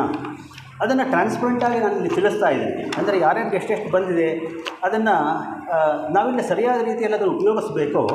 ಮತ್ತು ಹಿಂದೆ ನಮಗಾಗಲೇ ಬಂದಿದೆ ನೋಡಿ, 2ನೇ ಬಾರಿ ಬರ್ತಾ ಇರುವಂಥದ್ದು. ಸೊ ಹಿಂದೆ ಬಂದಿರುವಂಥದ್ದಕ್ಕೆ ನಾವು ಏನನ್ನು ಖರ್ಚು ಮಾಡಿದ್ದೀವಿ ಅಂತ ಇದೆಯಲ್ಲ, ಅದಕ್ಕೆ ನಾವು ಲೆಕ್ಕ ಕೊಡಬೇಕಾಗಿದೆ. ಕೆಲವು ಲಾಡ್ಜ್ಗಳಲ್ಲಿ ಏನಾಗಿದೆ, ದುಡ್ಡನ್ನು ತಗೊಂಡಿದ್ದಾರೆ, ಪಾಪ ಸರಿಯಾದ ರೀತಿ ಖರ್ಚು ಮಾಡಿದ್ದಾರೆ, ಮಾಡಿಲ್ಲ ಅಂತಲ್ಲ. ಅದರೇನಾಗಿದೆ, ಲೆಕ್ಕಪತ್ರದಲ್ಲಿ ಸ್ವಲ್ಪ ಹಿನ್ನಡೆ ಆಗಿದೆ. ಅವ್ರು ಕೊಡಬೇಕಷ್ಟೇ, ಏನಿಲ್ಲ. ಅದು ಅವರು ಸರಿ ಮಾಡಿದರೆ ತಪ್ಪು ಮಾಡಿದ್ದಾರೆ ಏನು ಹೇಳ್ತಾ ಇಲ್ಲ ನಾನು. ಅವರು ಆದಷ್ಟು ಬೇಗ ನಮಗೆ ಲೆಕ್ಕಪತ್ರಗಳನ್ನ ಕೊಟ್ಟರೆ ಏನಾಗುತ್ತೆ, ನಾವು ಮುಂದೆ ಹಣ ಕೇಳಲಿಕ್ಕೆ ಅನುಕೂಲ ಆಗುತ್ತೆ. ನೋಡಿ, 2ನೇ ಬಾರಿ ಕೊಟ್ಟಿರುವಂಥ ಹಣದ ವಿಚಾರ ನಿಮಗೆ ತಿಳಿಸ್ತೀನಿ. ಒಂದು ಕಡೆಯಿಂದ ಬೆಂಗಳೂರು ಸಿಟಿ ಲಾಡ್ಜ್ಗೆ 24 ಲಕ್ಷ ಬಂದಿದೆ. 24 ಲಕ್ಷ ಭಾಳ ದೊಡ್ಡದು ಅಂತ ನಮ್ಗೆ ಅನ್ನಿಸ್ಬಹುದು, ಆದರೆ ಖಂಡಿತ ಅಲ್ಲ. ಯಾಕೆಂದರೆ ಬೆಂಗಳೂರು ಸಿಟಿ ಲಾಡ್ಜಲ್ಲಿ ಏನಾಗಿದೆ ಅಂತ ಹೇಳಿದ್ರೆ, ಅವರು ಅಲ್ಲಿ ಒಂದು ಹೊರಗಡೆಯಲ್ಲಿ ಪಾರ್ಕ್ ಥರ ಎಲ್ಲ ಮಾಡಿ ಅದನ್ನು ಮೇಂಟೈನ್ ಮಾಡ್ತಾ ಇದ್ದಾರಲ್ಲ, ಅದಕ್ಕೆ ನಿಮಗೆ ನಂಬಿಕೆ ಬರುತ್ತೋ ಇಲ್ಲೋ ಗೊತ್ತಿಲ್ಲ, ತಿಂಗಳಿಗೆ 1 ಲಕ್ಷಕ್ಕಿಂತ ಜಾಸ್ತಿ ಖರ್ಚಾಗುತ್ತೆ. ಏಕೆಂದರೆ ಅದಕ್ಕಷ್ಟು ಅದನ್ನು ಕಟಿಂಗ್ ಮಾಡ್ತಾ ಇರಬೇಕು. ಹಾಗಾಗಿ ಅದಕ್ಕೆಲ್ಲ ನೀರು ಹಾಕಬೇಕು ಅಲ್ಲ. ಬರೀ ನಾನು ಬೇರೆ ಬೇರೆ ಭಾಷಣಗಳು ಮತ್ತು ಅದನ್ನು ಬಿಟ್ಬಿಡಿ ಅದು. ಸೊ ಇದನ್ನು ಮಾಡಲಿಕ್ಕೆ ಅಷ್ಟು ಖರ್ಚಾಗುತ್ತೆ. ಈ ಥರ ಎಲ್ಲ ಇದೆ ಆ ಥರ. ಮತ್ತು ನಿಟ್ಟೂರಿಗೆ 20 ಲಕ್ಷ ರೂಪಾಯಿ ಕೊಟ್ಟಿದೆ. ಅದು ಗೊತ್ತು ನಮ್ಗೆ ಯಾಕೆ ಕೊಟ್ಟಿದೆ ಅಂತಂದ್ಬಿಟ್ಟು ಬಿಲ್ಡಿಂಗ್ ಎಲ್ಲ ಮಾಡ್ತಾಯಿದ್ರೆ ಮುಂದುವರಿಯಿತು. ಅದರ ನಂತರ ಇರುವಂಥ ದಾವಣಗೆರೆಗೆ 15 ಲಕ್ಷ. ದಾವಣಗೆರೆ ತಮಗೆಲ್ಲ ಗೊತ್ತಿರೋ ತರಹ ಬಹಳಷ್ಟು ಜನ, ಒಂದು 80 ಜನ ಅಥವಾ 100 ಜನ ಅಲ್ಲಿ ಕೂತ್ಕೊಂಡು ಒಂದು ವ್ಯಾಸಂಗ ಶಿಬಿರಗಳನ್ನ ಮಾಡ್ಬೋದು. ಆದರೆ ಏನಾಗಿದೆ ಅಂದರೆ, ಈ ವಾಶ್ರೂಮ್ಗಳು ಇರಲಿಲ್ಲ ಅಲ್ಲಿ. ಅದನ್ನು ಕಟ್ಟಲೇಬೇಕು ಅಂತ ಹೇಳಿ ಅದಕ್ಕೆ ದುಡ್ಡನ್ನು ಕೊಡೋದಕ್ಕೆ ವ್ಯವಸ್ಥೆ ಮಾಡಲಾಗಿದೆ. 15 ಲಕ್ಷ. ಕಡೆ ಹೊಡೆ ಅಲ್ಲಿಗೆ 5 ಲಕ್ಷ ಕೊಟ್ಟಿದೆ. ಶಿರಾ ಅದಕ್ಕೆ 5 ಲಕ್ಷ. ಬಳ್ಳಾರಿ 6 ಲಕ್ಷ. ಮಾಗಡಿ 3 ಲಕ್ಷ. ಈ ಮಾಗಡಿದು ಏನಾಗಿದೆ ಅಂದರೆ, ಅದನ್ನು ರೀಸೆಂಟಾಗಿ ಅದನ್ನು 50/40 ಸೈಟನ್ನು ನಾವು ನಮ್ಮದನ್ನು ಮಾಡ್ಕೊಂಡು KTFಗೆ, ಸೊ ಅಲ್ಲಿ ಒಂದು ಕಾಂಪೌಂಡನ್ನು ಕೂಡ ನಾವು ಕಟ್ಟಿದ್ದೀವಿ. ಅಲ್ಲೊಂದು ಬಿಲ್ಡಿಂಗ್ ಕೂಡ ನಾವು ಮಾಡಬೇಕಾಗಿದೆ. ಆ ಥರ ಇದೆ. ಶಿರಾನಲ್ಲಿ ಏನು ಅಂದರೆ, ಅಲ್ಲಿ ಒಂದು 60/120 ಕಾರ್ನರ್ ಸೈಟ್ ಇದೆ. ಅದನ್ನು ಕೂಡ ನಮಗೆ ಅದನ್ನು ತಗೊಂಡು ಅಲ್ಲಿ ಕೂಡ ವ್ಯವಸ್ಥೆ ಮಾಡಬೇಕು. ಏಕೆಂದರೆ ಅಲ್ಲೆಲ್ಲ ಏನಂದರೆ ಆಸಕ್ತರಿದ್ದಾರೆ, ಅಲ್ಲಿ ನಾವು ಲಾಡ್ಜ್ಗಳನ್ನ ಮಾಡಿ ನಡೆಸ್ಬೋದು. ಅದೆಲ್ಲ ನೋಡೇ ನಾವು ಮಾಡ್ತಾ ಇರೋದು. ಬರೀ ಬಿಲ್ಡಿಂಗ್ ಕಟ್ಟಿದ್ರೆ ಪ್ರಯೋಜನ ಆಗೋಲ್ಲ. ಮತ್ತು ಪರಶುರಾಂಪುರ 3 ಲಕ್ಷ. ಪರಶುರಾಂಪುರದ್ದು ಏನಾಗಿತ್ತು ಅಂದರೆ, ನಾನು ಸುಮಾರು 1.5 ವರ್ಷದಿಂದ ಇಲ್ಲಿ ಬಂದಾಗ ಆ ಲಾಡ್ಜ್ ನೋಡಿದ್ರೆ ಬಹಳ ಬೇಸರ ಆಯಿತು. ಯಾಕೆಂದರೆ ಅದು ಅರ್ಧ ಅಥವಾ ಮುಕ್ಕಾಲು ಭಾಗ ಕಟ್ಬಿಟ್ಟು ಬಿಟ್ಬಿಟ್ಟಿದ್ದಾರೆ. ಅದೇ ಥರನೇ ಅದನ್ನು ಬಿಲ್ಡಿಂಗು ಸರಿ ಮಾಡಲೇಬೇಕು ಅದನ್ನು. ಅದಕ್ಕೇನೆಂದರೆ ಅದನ್ನು 3 ಲಕ್ಷ ಆಗಿದೆ. ಮತ್ತು ಹುದುಗೂರು 2 ಲಕ್ಷ. ಹುದುಗೂರು ಏನು ಅಂದರೆ, ಅದು ನಮ್ಮ ಸನತ್ ಕುಮಾರ್ ಅವರ ತಂದೆ ತಾಯಿಯವರು ಇದ್ದಿದ್ದು ಊರು. ಸೊ ಅವರದ್ದೇನು ಅದನ್ನು ಕೊಟ್ಟಿದ್ದಾರೆ ನಮಗೆ, ಅದನ್ನು ಅವರ ಮನೇನ ಅದನ್ನು ಸುವ್ಯವಸ್ಥಿತವಾಗಿ ಇವಾಗ ಮಾಡಿ ಭಾಳ ರೀಸೆಂಟಾಗಿ ಫೋಟೋ ಕೂಡ ಬಂದಿದೆ ನೋಡಿ ಈ ಸರಿ ವಾಣಿಯಲ್ಲಿ ಅಲ್ವಾ. ಸೊ ಅದನ್ನೆಲ್ಲ ಮಾಡಿ ಅದನ್ನು ಒಂದೊಂದನ್ನು ಕೈಲಾಗಿ ಮಾಡ್ತಾಯಿದ್ವಿ. ಮತ್ತು ದೇವಲಪಲ್ಲಿಯಲ್ಲಿ 65,000, ನಕ್ಕಲಹಳ್ಳಿಗೆ 60,000 ಮತ್ತು ಶ್ರೀರಾಮ್ಪುರದಲ್ಲಿ 28,000 ಅದನ್ನು ಮಾಡಿದೆ. ಮತ್ತು ಇನ್ನೊಂದೇನೆಂದರೆ, ಈ ಪ್ರಚಾರ ಮತ್ತು ಪ್ರಸಾರ ಅಂತ ಏನಿದೆ ಅದಕ್ಕೂ ಕೂಡ ಅವ್ರು ಹಣ ಕೊಡ್ತಾ ಇದ್ದಾರೆ. ಅದು ಸೊ ಅಲ್ಲಿ ನೋಡಿ, ಬೆಂಗಳೂರು ಸಿಟಿ ಲಾಡ್ಜ್ಗೆ 10 ಲಕ್ಷ ರೂಪಾಯಿನ ತಗೊಂಡಿದ್ದಾರೆ. 10 ಲಕ್ಷ ಯಾತಕ್ಕೆ ಅವರು ತಗೊಂಡಿದ್ದಾರೆ ಅಂತ ಹೇಳಿದ್ರೆ, ಅಲ್ಲಿ ಬೇಕಾದಷ್ಟು ಇವಾಗ ಒಂದು ವಾರಕ್ಕೆ 4 ಅಥವಾ 5 ಬೇರೆ ಬೇರೆ ತರಹ ಪ್ರೋಗ್ರಾಮ್ಗಳನ್ನ ನಡೀತಾ ಇರುತ್ತೆ. ಎಲ್ಲದಕ್ಕೂ ಕೂಡ ಊಟ ತಿಂಡಿ ಎಲ್ಲ ವ್ಯವಸ್ಥೆಗಳನ್ನೂ ಮಾಡ್ತಾರೆ ಅವರು. ಸ್ವಲ್ಪನೂ ಯಾವುದೂ ಕಡಿಮೆ ಇಲ್ದಾಗೆಲ್ಲ ಮಾಡ್ತಾ ಇರ್ತಾರೆ. ಅವ್ರಿಗದು ಕಡಿಮೆನೇ ಅನಿಸುತ್ತೆ. ಮತ್ತು KTF ಅಂದರೆ ಏನಾಗುತ್ತೆ, ನಮ್ಮಲ್ಲಿ ಈ ಪುಸ್ತಕಗಳನ್ನ ಪ್ರಕಟ ಮಾಡ್ತೀವಿ ನೋಡಿ, ಪುಸ್ತಕಗಳನ್ನ. ಯಾಕೆಂದರೆ ಕಳೆದ ಬಾರಿ ಕೂಡ ನಾವು ಒಂದು 3 ಹೊಸ ಪುಸ್ತಕಗಳನ್ನ ಮಾಡಿದ್ವು. ಮತ್ತು ಇನ್ನೊಂದು 2 ಹಳೆ ಪುಸ್ತಕ ಇರೋದನ್ನು ಪ್ರಿಂಟ್ ಮಾಡಿದ್ವು. ಆಮೇಲೆ 4-5 ಬೇರೆ ಬೇರೆ ಓದುವಂಥ ಬ್ರೋಚರ್ಸ್ ಎಲ್ಲ ಇರುತ್ತಲ್ಲ ಅದನ್ನು ಮಾಡಿದ್ವು. ಇದೆಲ್ಲ ಕಷ್ಟಪಟ್ಟು ನಾವು ಮಾಡ್ತಾನೇ ಇರ್ತೀವಿ. ಅದು ಪ್ರತಿದಿನ ಕೂಡ ಮಾಡಿ ಪ್ರಿಂಟ್ ಒಂದು ವ್ಯವಸ್ಥೆ ಮಾಡ್ತೀವಿ. ಅದಕ್ಕೆ ಅವರು 5,14,000 ರೂಪಾಯಿ ಕೊಟ್ಟಿದ್ದಾರೆ. ಆ ಥರ ಹಾಗೆ. ಸೊ ಅಲ್ಲಿಂದ ನಮಗೆ ಹಣ ಬರುತ್ತೆ. ಹಣದ ಕೊರತೆ ಅದರಿಂದ ಏನು ಜಾಸ್ತಿ ಇಲ್ಲ. ಯಾತಕ್ಕೆ ಇಷ್ಟೆಲ್ಲ ಆಗಿದೆ ನಮಗೆ ಅಂತ ಹೇಳಿದರೆ, ನಮ್ಮ ಸನತ್ ಕುಮಾರ್ ಅವರು ಅಲ್ಲಿ ನ್ಯಾಷನಲ್ ಪ್ರಾಪರ್ಟಿ ಕಮಿಟಿ ಅಂತ NPC ಅಂತ ಕರೀತಾರೆ, ಎಲ್ಲಿ ಇಂಡಿಯನ್ ಸೆಕ್ಷನಲ್ಲಿ ಅಲ್ಲಿ ನೋಡ್ಕೊಳ್ತಾ ಇದ್ದಾರೆ ಅವರು ಮತ್ತು NC ಕೃಷ್ಣ ಇಬ್ಬರಲ್ಲಿ ನೋಡ್ಕೊಳ್ತಾ ಇರುವಂಥದ್ದು. ಹಾಗಾಗಿ ನೋಡಿ, ಸುಮಾರು 1.4 ಕೋಟಿ ರೂಪಾಯಿಗಳನ್ನು ಇಂಡಿಯನ್ ಸೆಕ್ಷನ್ನವರು ಥ್ರೂಔಟ್ ಇಂಡಿಯಾಗೆ ಎಲ್ಲರೂ ಕೊಡಬೇಕು ಅಂತ ಹೇಳಿದ್ರೆ ನಮಗೆ ಬಂದಿರೋದು ಎಷ್ಟು ಗೊತ್ತಾ? 98 ಲಕ್ಷ ರೂಪಾಯಿಗಳು ನಮಗೆ ಬಂದಿದೆ. ಅಂದರೆ ಅವ್ರು ಎಷ್ಟೊಂದು ಕಷ್ಟಪಟ್ಟಿರ್ಬೇಕು ನೋಡಿ. ಅವ್ರು ಅಷ್ಟು ಕಷ್ಟಪಟ್ಟು ಅಷ್ಟೆಲ್ಲ ನಮಗೆ ಕೊಟ್ಟಿದ್ದಾರೆ ಅಂತಂದಾಗ ನಾವು ಅದನ್ನು ಸರಿಯಾದ ರೀತಿ ಉಪಯೋಗಿಸ್ಕೊಳ್ಬೇಕು ತಾನೇ ಅಲ್ವಾ? ಸೊ ನಮ್ಮೆಲ್ಲರ ಕರ್ತವ್ಯ ಆದಷ್ಟೇ ಅದು. ನಿಮ್ಗೆ ಯಾತಕ್ಕೆ ಈ ವಿವರಣೆಗಳನ್ನ ಕೊಡ್ತಾ ಇದ್ದೀನಿ ಅಂತ ಹೇಳಿದರೆ, ನಾವು ಹಿಂದೆ ಏನಿಲ್ಲ, ಈ ವಿಷಯದಲ್ಲಿ ನಾವು ಮುಂದೆನೇ ಇದ್ದೀವಿ, ಆದಷ್ಟು ನಾವೆಲ್ಲ ಹಂಚ್ಕೊಂಡು ಮಾಡಬೇಕು ಅಂತಂದ್ಬಿಟ್ಟು. ತಮಗೆ ಗೊತ್ತಿರೋ ತರಹ ಈಗ ನಾವು ಮಲ್ಲೇಶ್ವರಂ ಬೆಂಗಳೂರಲ್ಲಿ ಒಂದು ಬಿಲ್ಡಿಂಗ್ನ ಕಟ್ಟಿದ್ದೀವಿ. ಅದರಲ್ಲಿ ಸ್ವಲ್ಪ ದುಡ್ಡೆಲ್ಲ ಇನ್ನೂ ಬರೋದಕ್ಕೆ ಶುರುವಾಗ್ತಾ ಇದೆ. ಅಂದರೆ ಅದು ನಮ್ಮ ಕೈಗೆ ಸರಿಯಾದ ರೀತಿ ಬರಬೇಕಾದ್ರೆ ಇನ್ನೊಂದು 1-2 ವರ್ಷ ಬೇಕಾಗುತ್ತೆ ಸರಿಯಾಗಿ. ಅವಾಗೇನಾಗುತ್ತೆ ಅಂದರೆ ಆ ದುಡ್ಡನ್ನು ನಾವೆಲ್ಲ ಕಡೆ ಹಂಚಿದ್ರೆ ಏನಾಗುತ್ತೆ, ಅದರಿಂದ ಹಿಂದೆ ಹೇಳ್ತಾ ಇದ್ರು, ಹೇಳಿದ್ರೆ ಸ್ವಲ್ಪ ಬೇಸರ ಆಗ್ಬೋದು, ಕೆಲವು ಲಾಡ್ಜ್ಗಳು ಎಷ್ಟೊಂದು ಪೂರಾಗಿದೆ ಅಂದರೆ ಜ್ಯೋತಿ ಪೂಜೆ ಮಾಡಲಿಕ್ಕೆ ಎಣ್ಣೆ ತರಬೇಕಾದ್ರೆ ದುಡ್ಡಿಲ್ಲ ಅಂತ. ಅದನ್ನು ನಾನು ಕೇಳಿದ್ರೆ ಇವತ್ತು ಕಣ್ಣಲ್ಲಿ ನೀರು ಬರುತ್ತೆ. ಹಾಗೆ ಆಗಬಾರ್ದು ಯಾವತ್ತು. ಸುಭಿಕ್ಷವಾಗಿದೆ, ಏನಂತ ಯಾರಿಗೂ ಏನು ತೊಂದರೆ ಏನಾಗಿಲ್ಲ. ಇಲ್ಲಿ ಏನಾಗಿದೆ ಕೊರತೆ ಅಂತ ಹೇಳಿದರೆ, ನಾವೆಲ್ಲ ಒಟ್ಟಿಗೆ ಸೇರಿ ಮಾಡಬೇಕು ಅನ್ನುವಂಥದ್ದು ಐಡಿಯಾ ಇದೆಯಲ್ಲ, ಅದು ಸ್ವಲ್ಪ ನಮ್ಮಲ್ಲಿ ಹಿಂಜರಿಕೆ ಆಗಿಬಿಟ್ಟಿದೆ. ಅದನ್ನು ನಾವೆಲ್ಲ ಸರಿ ಮಾಡ್ಕೊಂಡ್ರೆ ನಾವು ಮುಂದೆ ಹೋಗ್ಲಿಕ್ಕೆ ಅನುಕೂಲ ಆಗುತ್ತೆ.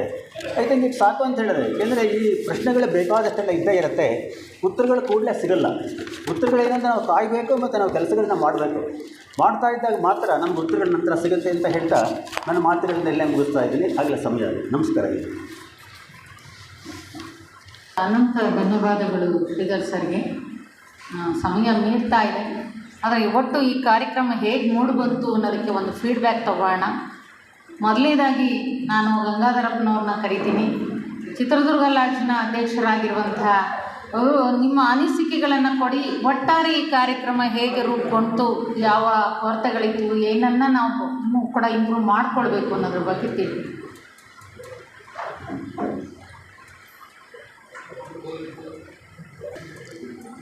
ಸಾಕಷ್ಟು ವಿಚಾರಗಳನ್ನ ನಮ್ಮ ಎಲ್ಲ ಹಿರಿಯರು ಸಾಕಷ್ಟು ವಿಚಾರಗಳನ್ನ ಹೇಳಿದ್ದಾರೆ. ಏಕೆಂದರೆ ಸಾಕಷ್ಟು ಲಾಡ್ಜ್ಗಳಲ್ಲಿ ಸಾಕಷ್ಟು ಸಮಸ್ಯೆಗಳು, ಆಸ್ತಿಗಳ ಸಮಸ್ಯೆಗಳು, ಅಲ್ಲಿನ ಸದಸ್ಯರುಗಳ ಸಮಸ್ಯೆಗಳು ಇವೆಲ್ಲ ಸಾಕಷ್ಟು ಇದೆ. ನಮ್ಮ ಚಿತ್ರದುರ್ಗ ಲಾಡ್ಜಿನಲ್ಲಿ ನಾನು ಸಮಸ್ಯೆಗಳನ್ನು ಹೇಳ್ತಾ ಕೂತ್ಕೊಂಡ್ರೆ ಅಲ್ಲಿನ ಜವಾಬ್ದಾರಿ ಹೊತ್ತಂಥವರು ನಾವೇ ಜವಾಬ್ದಾರಿಗಳನ್ನು ಹೊತ್ತಂಥವರೇ ನಾವು ಸಮಸ್ಯೆಗಳನ್ನು ನಾವು ನಿಮ್ಮ ಮುಂದಿಟ್ಟರೆ ಯಾರು ಅದನ್ನು ಬಗೆಹರಿಸಬೇಕು ಅನ್ನೋ ಒಂದು ಪ್ರಶ್ನೆ ನಮಗೆ ಹುಟ್ಟಾಗ್ತದೆ ಅಲ್ವಾ? ಜವಾಬ್ದಾರಿ ಅಂದರೆ ಏನು? ಜವಾಬ್ದಾರಿ ಹೊತ್ತಂಥವರು ಏನು ಮಾಡಬೇಕು ಅನ್ನೋದು ಒಂದು ಪ್ರಶ್ನೆ ಆಗಿದೆ. ಎಲ್ಲ ಲಾಡ್ಜಿನ ಪದಾಧಿಕಾರಿಗಳು ನಾವಿಲ್ಲಿ ಬಂದಿದ್ದೀವಿ, ವಕೀಲರುಗಳಿದ್ದಾರೆ ನಮಗೆ. ಯಾಕೆಂದರೆ ನ್ಯಾಯಾಧೀಶರು ಒಂದು ಒಳ್ಳೆಯ ಸಲಹೆಯನ್ನು ಕೊಟ್ಟಿದ್ದಾರೆ. ಯಾಕೆಂದರೆ ನಮಗೆ ನಿವೃತ್ತ ನ್ಯಾಯಾಧೀಶರು ಸಾಕಷ್ಟು ವಿಚಾರಗಳನ್ನ ಹೇಳಿದ್ದಾರೆ. ಆಯಾ ಲಾಡ್ಜಿನ ಅಲ್ಲಿ ಸಾಕಷ್ಟು ಜನ ವಕೀಲರುಗಳಿದ್ದಾರೆ. ಆ ವಕೀಲರುಗಳು ಫೀಸ್ ಇಲ್ದಲೇ ಅವನ್ನ ಕಾರ್ಯಕ್ರಮಗಳನ್ನು ನಡೆಸ್ರಿ ಅಂತಕ್ಕಂಥ ಒಂದು ಸಲಹೆಯನ್ನು ಕೊಟ್ಟಿದ್ದಾರೆ. ಎಂಥ ಸೂಕ್ತವಾದ ಸಲಹೆ. ಯಾಕೆಂದರೆ ಅಲ್ಲಿ ಬೆಂಗಳೂರಿನಲ್ಲಿ ಕೂತ್ಕೊಂಡು ಅಲ್ಲಿಂದಲೇ ಸಲಹೆಯನ್ನು ಕೊಡುವಂಥ ವ್ಯವಸ್ಥೆ ಇದೆ. ಇವತ್ತಿನ ಟೆಕ್ನಾಲಜಿಯನ್ನು ಬಳಸ್ಕೊಂಡು ಈಗಿನ ಸಮಸ್ಯೆಗಳನ್ನು ನಾವು ಯಾಕೆ ಬಗೆಹರಿಸ್ಕೋಬೇಕು ಅಂತಕ್ಕಂಥ ಚಿಂತನೆ ಆಯಾಯ ಲಾಡ್ಜಿನ ಪದಾಧಿಕಾರಿಗಳಲ್ಲಿ ಬರಬೇಕು ಅಂತ ನಾನು ಇಷ್ಟಪಡ್ತೀನಿ. ಅವರೇ ತಗೋಬೇಕು. ನಿಮ್ಮನ್ನು ಲಾಡ್ಜಿನ ಸಮಸ್ಯೆಗಳನ್ನು ನೀವೇ ಬಗೆಹರಿಸಬೇಕು. ಆಗಲಿಲ್ಲ ಅಂದಾಗ ನಮ್ಮ ಹಿರಿಯರಿದ್ದಾರೆ, ಆ ಜುಡಿಷಿಯಲ್ ಸೆಕ್ಷನ್ನಲ್ಲಿ ನಮ್ಮ ಸೀನಿಯರ್ ಆಗಿರ್ತಕ್ಕಂಥ ವಕೀಲರುಗಳಿದ್ದಾರೆ. ಅವ್ರ ಸಲಹೆಗಳನ್ನು ಪಡ್ಕೊಂಡು ಲಾಡ್ಜಿನ ಸಮಸ್ಯೆಗಳನ್ನು ಅವರವರೇ ನಾವು ಬಗೆಹರಿಸ್ಕೊಳ್ಳೋಕ್ಕೆ ಪ್ರಯತ್ನ ಮಾಡೋಣ ಅಂತಕ್ಕಂಥ ಭಾವನೆಗಳನ್ನು ನಾನು ಇಲ್ಲಿ ವ್ಯಕ್ತಪಡಿಸ್ತೇನೆ. ಯಾಕೆ ಹೇಳ್ತಿದ್ದೀನಿ ಈ ಮಾತುಗಳನ್ನು ಅಂತ ಹೇಳಿದ್ರೆ, ನಮ್ಮಲ್ಲಿ 27 ಯಾಕೆಂದರೆ ಎವೆಕ್ಷನ್ ಸೂಟ್ಸ್ಗಳು, ರಿಕವರಿ ಫ್ರಂಟ್ಸ್ಗಳು 27 ಸೂಟ್ಸ್ ಹಾಕಿದ್ದೀವಿ ನಾವು. 27 ಜನರ ಮೇಲೆ ಹಿಂದೆ ಉಮಾಕಾಂತರ ಇದೆ. ಅವುಗಳನ್ನು ಇವಾಗ ಈ 10 ವರ್ಷದಿಂದ ನಡೆಸ್ಕೊಂಡು ಬಂದಿದ್ದಾರೆ. ಹಿಂದಿನ ಹಿರಿಯರು ಹಾಕಿದ್ದಾರೆ.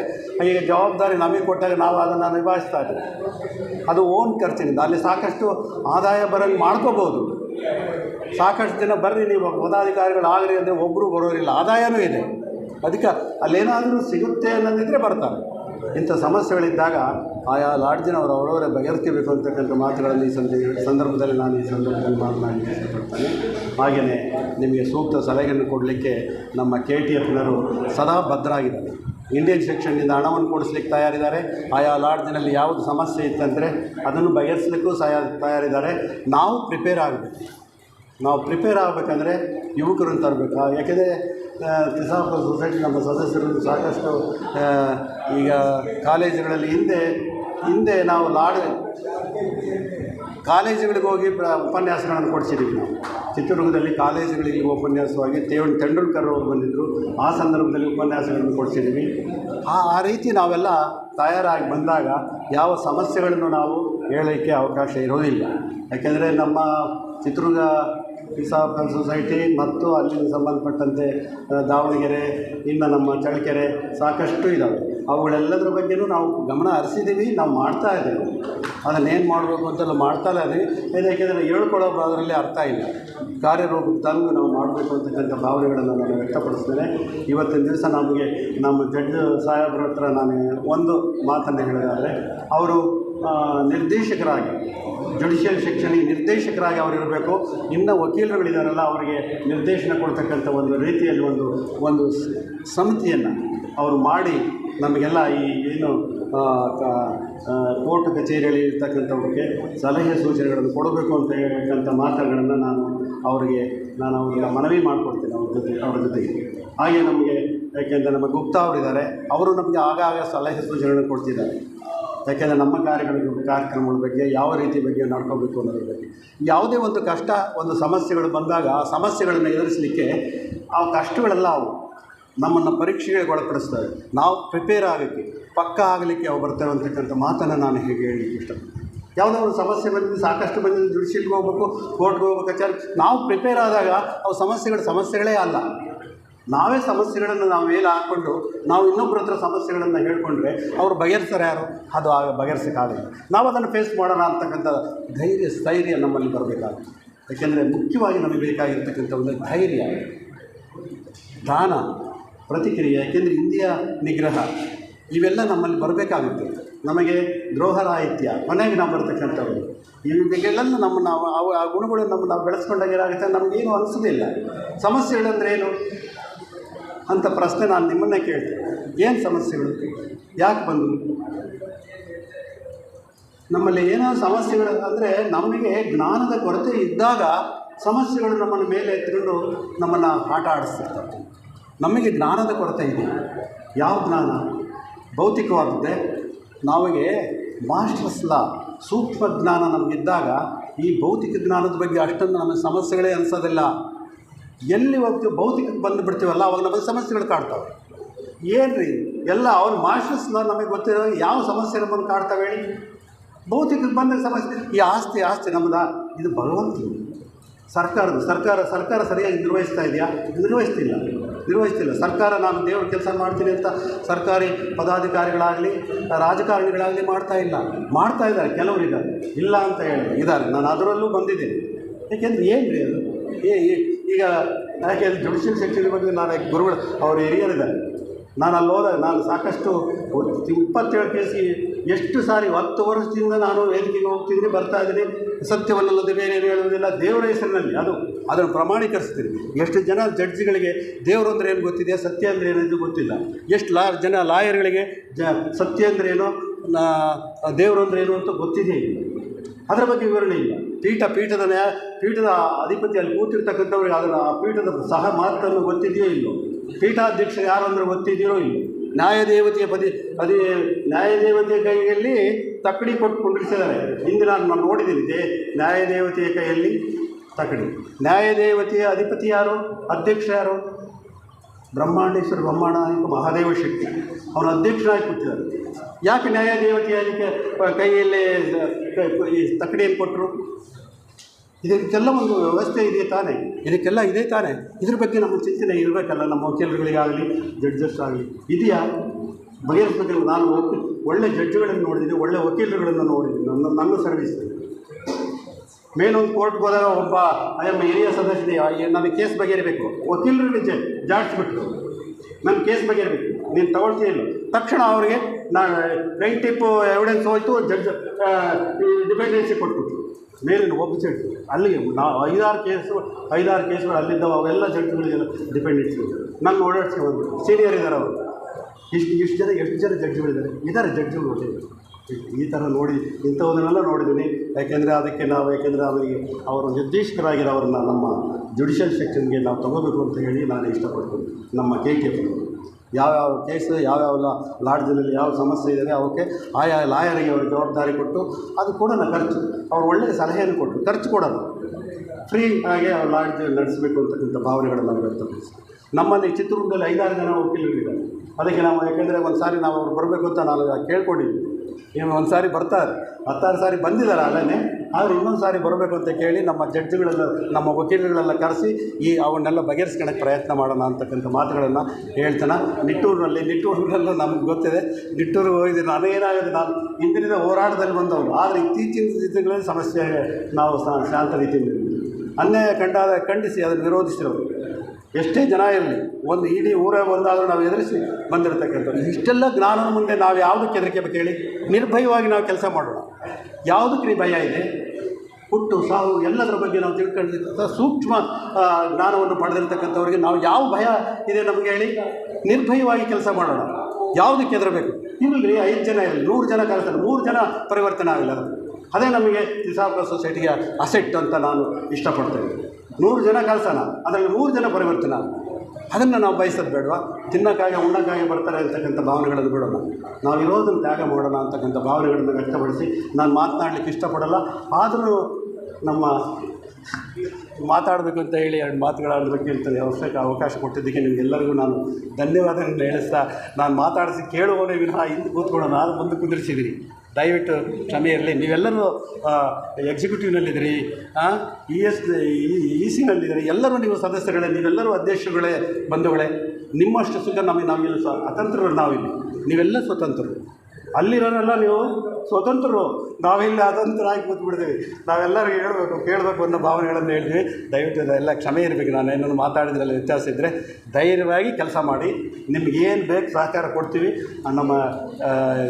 ನಮ್ಮ ಇವರಿದ್ದಾರೆ, ಏಕೆಂದರೆ ಮುಖ್ಯವಾಗಿ ನಮಗೆ ಜುಡಿಷಿಯಲ್ ಸೆಕ್ಷನ್ನಲ್ಲಿ ಹಿರಿಯ ಹೈಸ್ಕೋರ್ಟು ಜಡ್ಜಾಗಿ ರಿಟೈರ್ಡ್ ಆಗಿರ್ತಕ್ಕಂಥವ್ರೆ, ಅವರ ನಿರ್ದೇಶನ ನಮಗೆ ಸದಾ ಇರಲಿ ಅಂತ ನಾನು ಅವ್ರನ್ನ ಕೇಳ್ಕೊಳ್ತಾನೆ, ರಿಕ್ವೆಸ್ಟ್ ಮಾಡ್ತಾನೆ. ನಾನು ಒಂದೆರಡು ಮಾತಾಡ್ತೀನಿ.